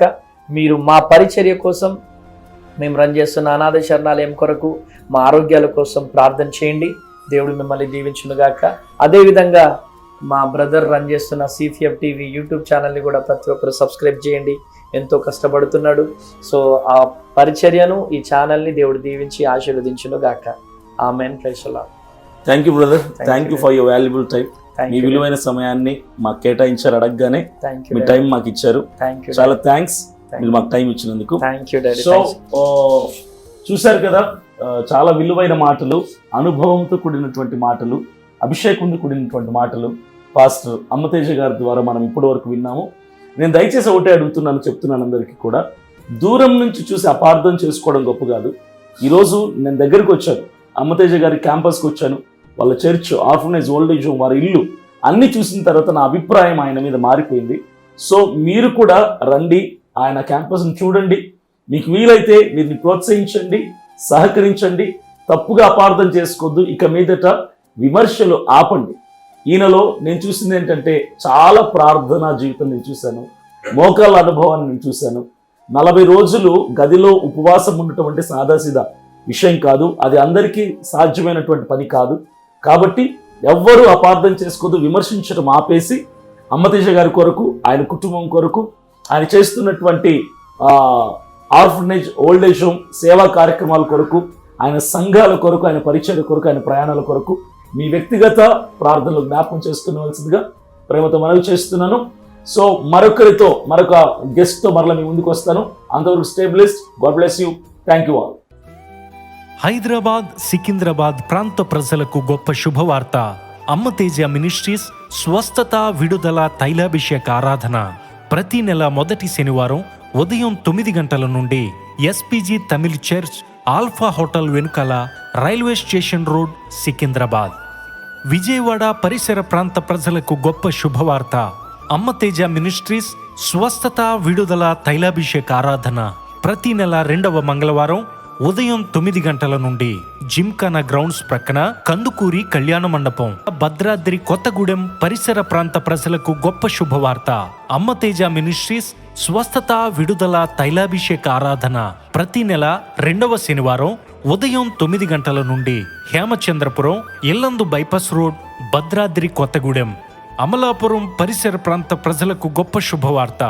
అమ్మతేజ మినిస్ట్రీస్ స్వస్థత, విడుదల, తైలాభిషేక ఆరాధన ప్రతి నెల 4వ బుధవారం ఉదయం 9 గంటల నుండి కలెక్టరేట్ ఆఫీస్ ఎదురుగా, doctor BR Ambedkar Bhavan, Amalapuram. Ammateja ministries ఆదివారపు ఆరాధనలు. మొదటి ఆరాధన ఉదయం 9 గంటల నుండి హేమచంద్రపురం, భద్రాద్రి కొత్తగూడెం. 2వ ఆరాధన ఉదయం 9 గంటల నుండి పండితపురం, ఖమ్మం. వివరముల కొరకు సంప్రదించవలసిన మా ఫోన్ నెంబర్స్ 7286000072 మరియు 7286000071. మరొక ఫోన్ నెంబర్ 9346000100.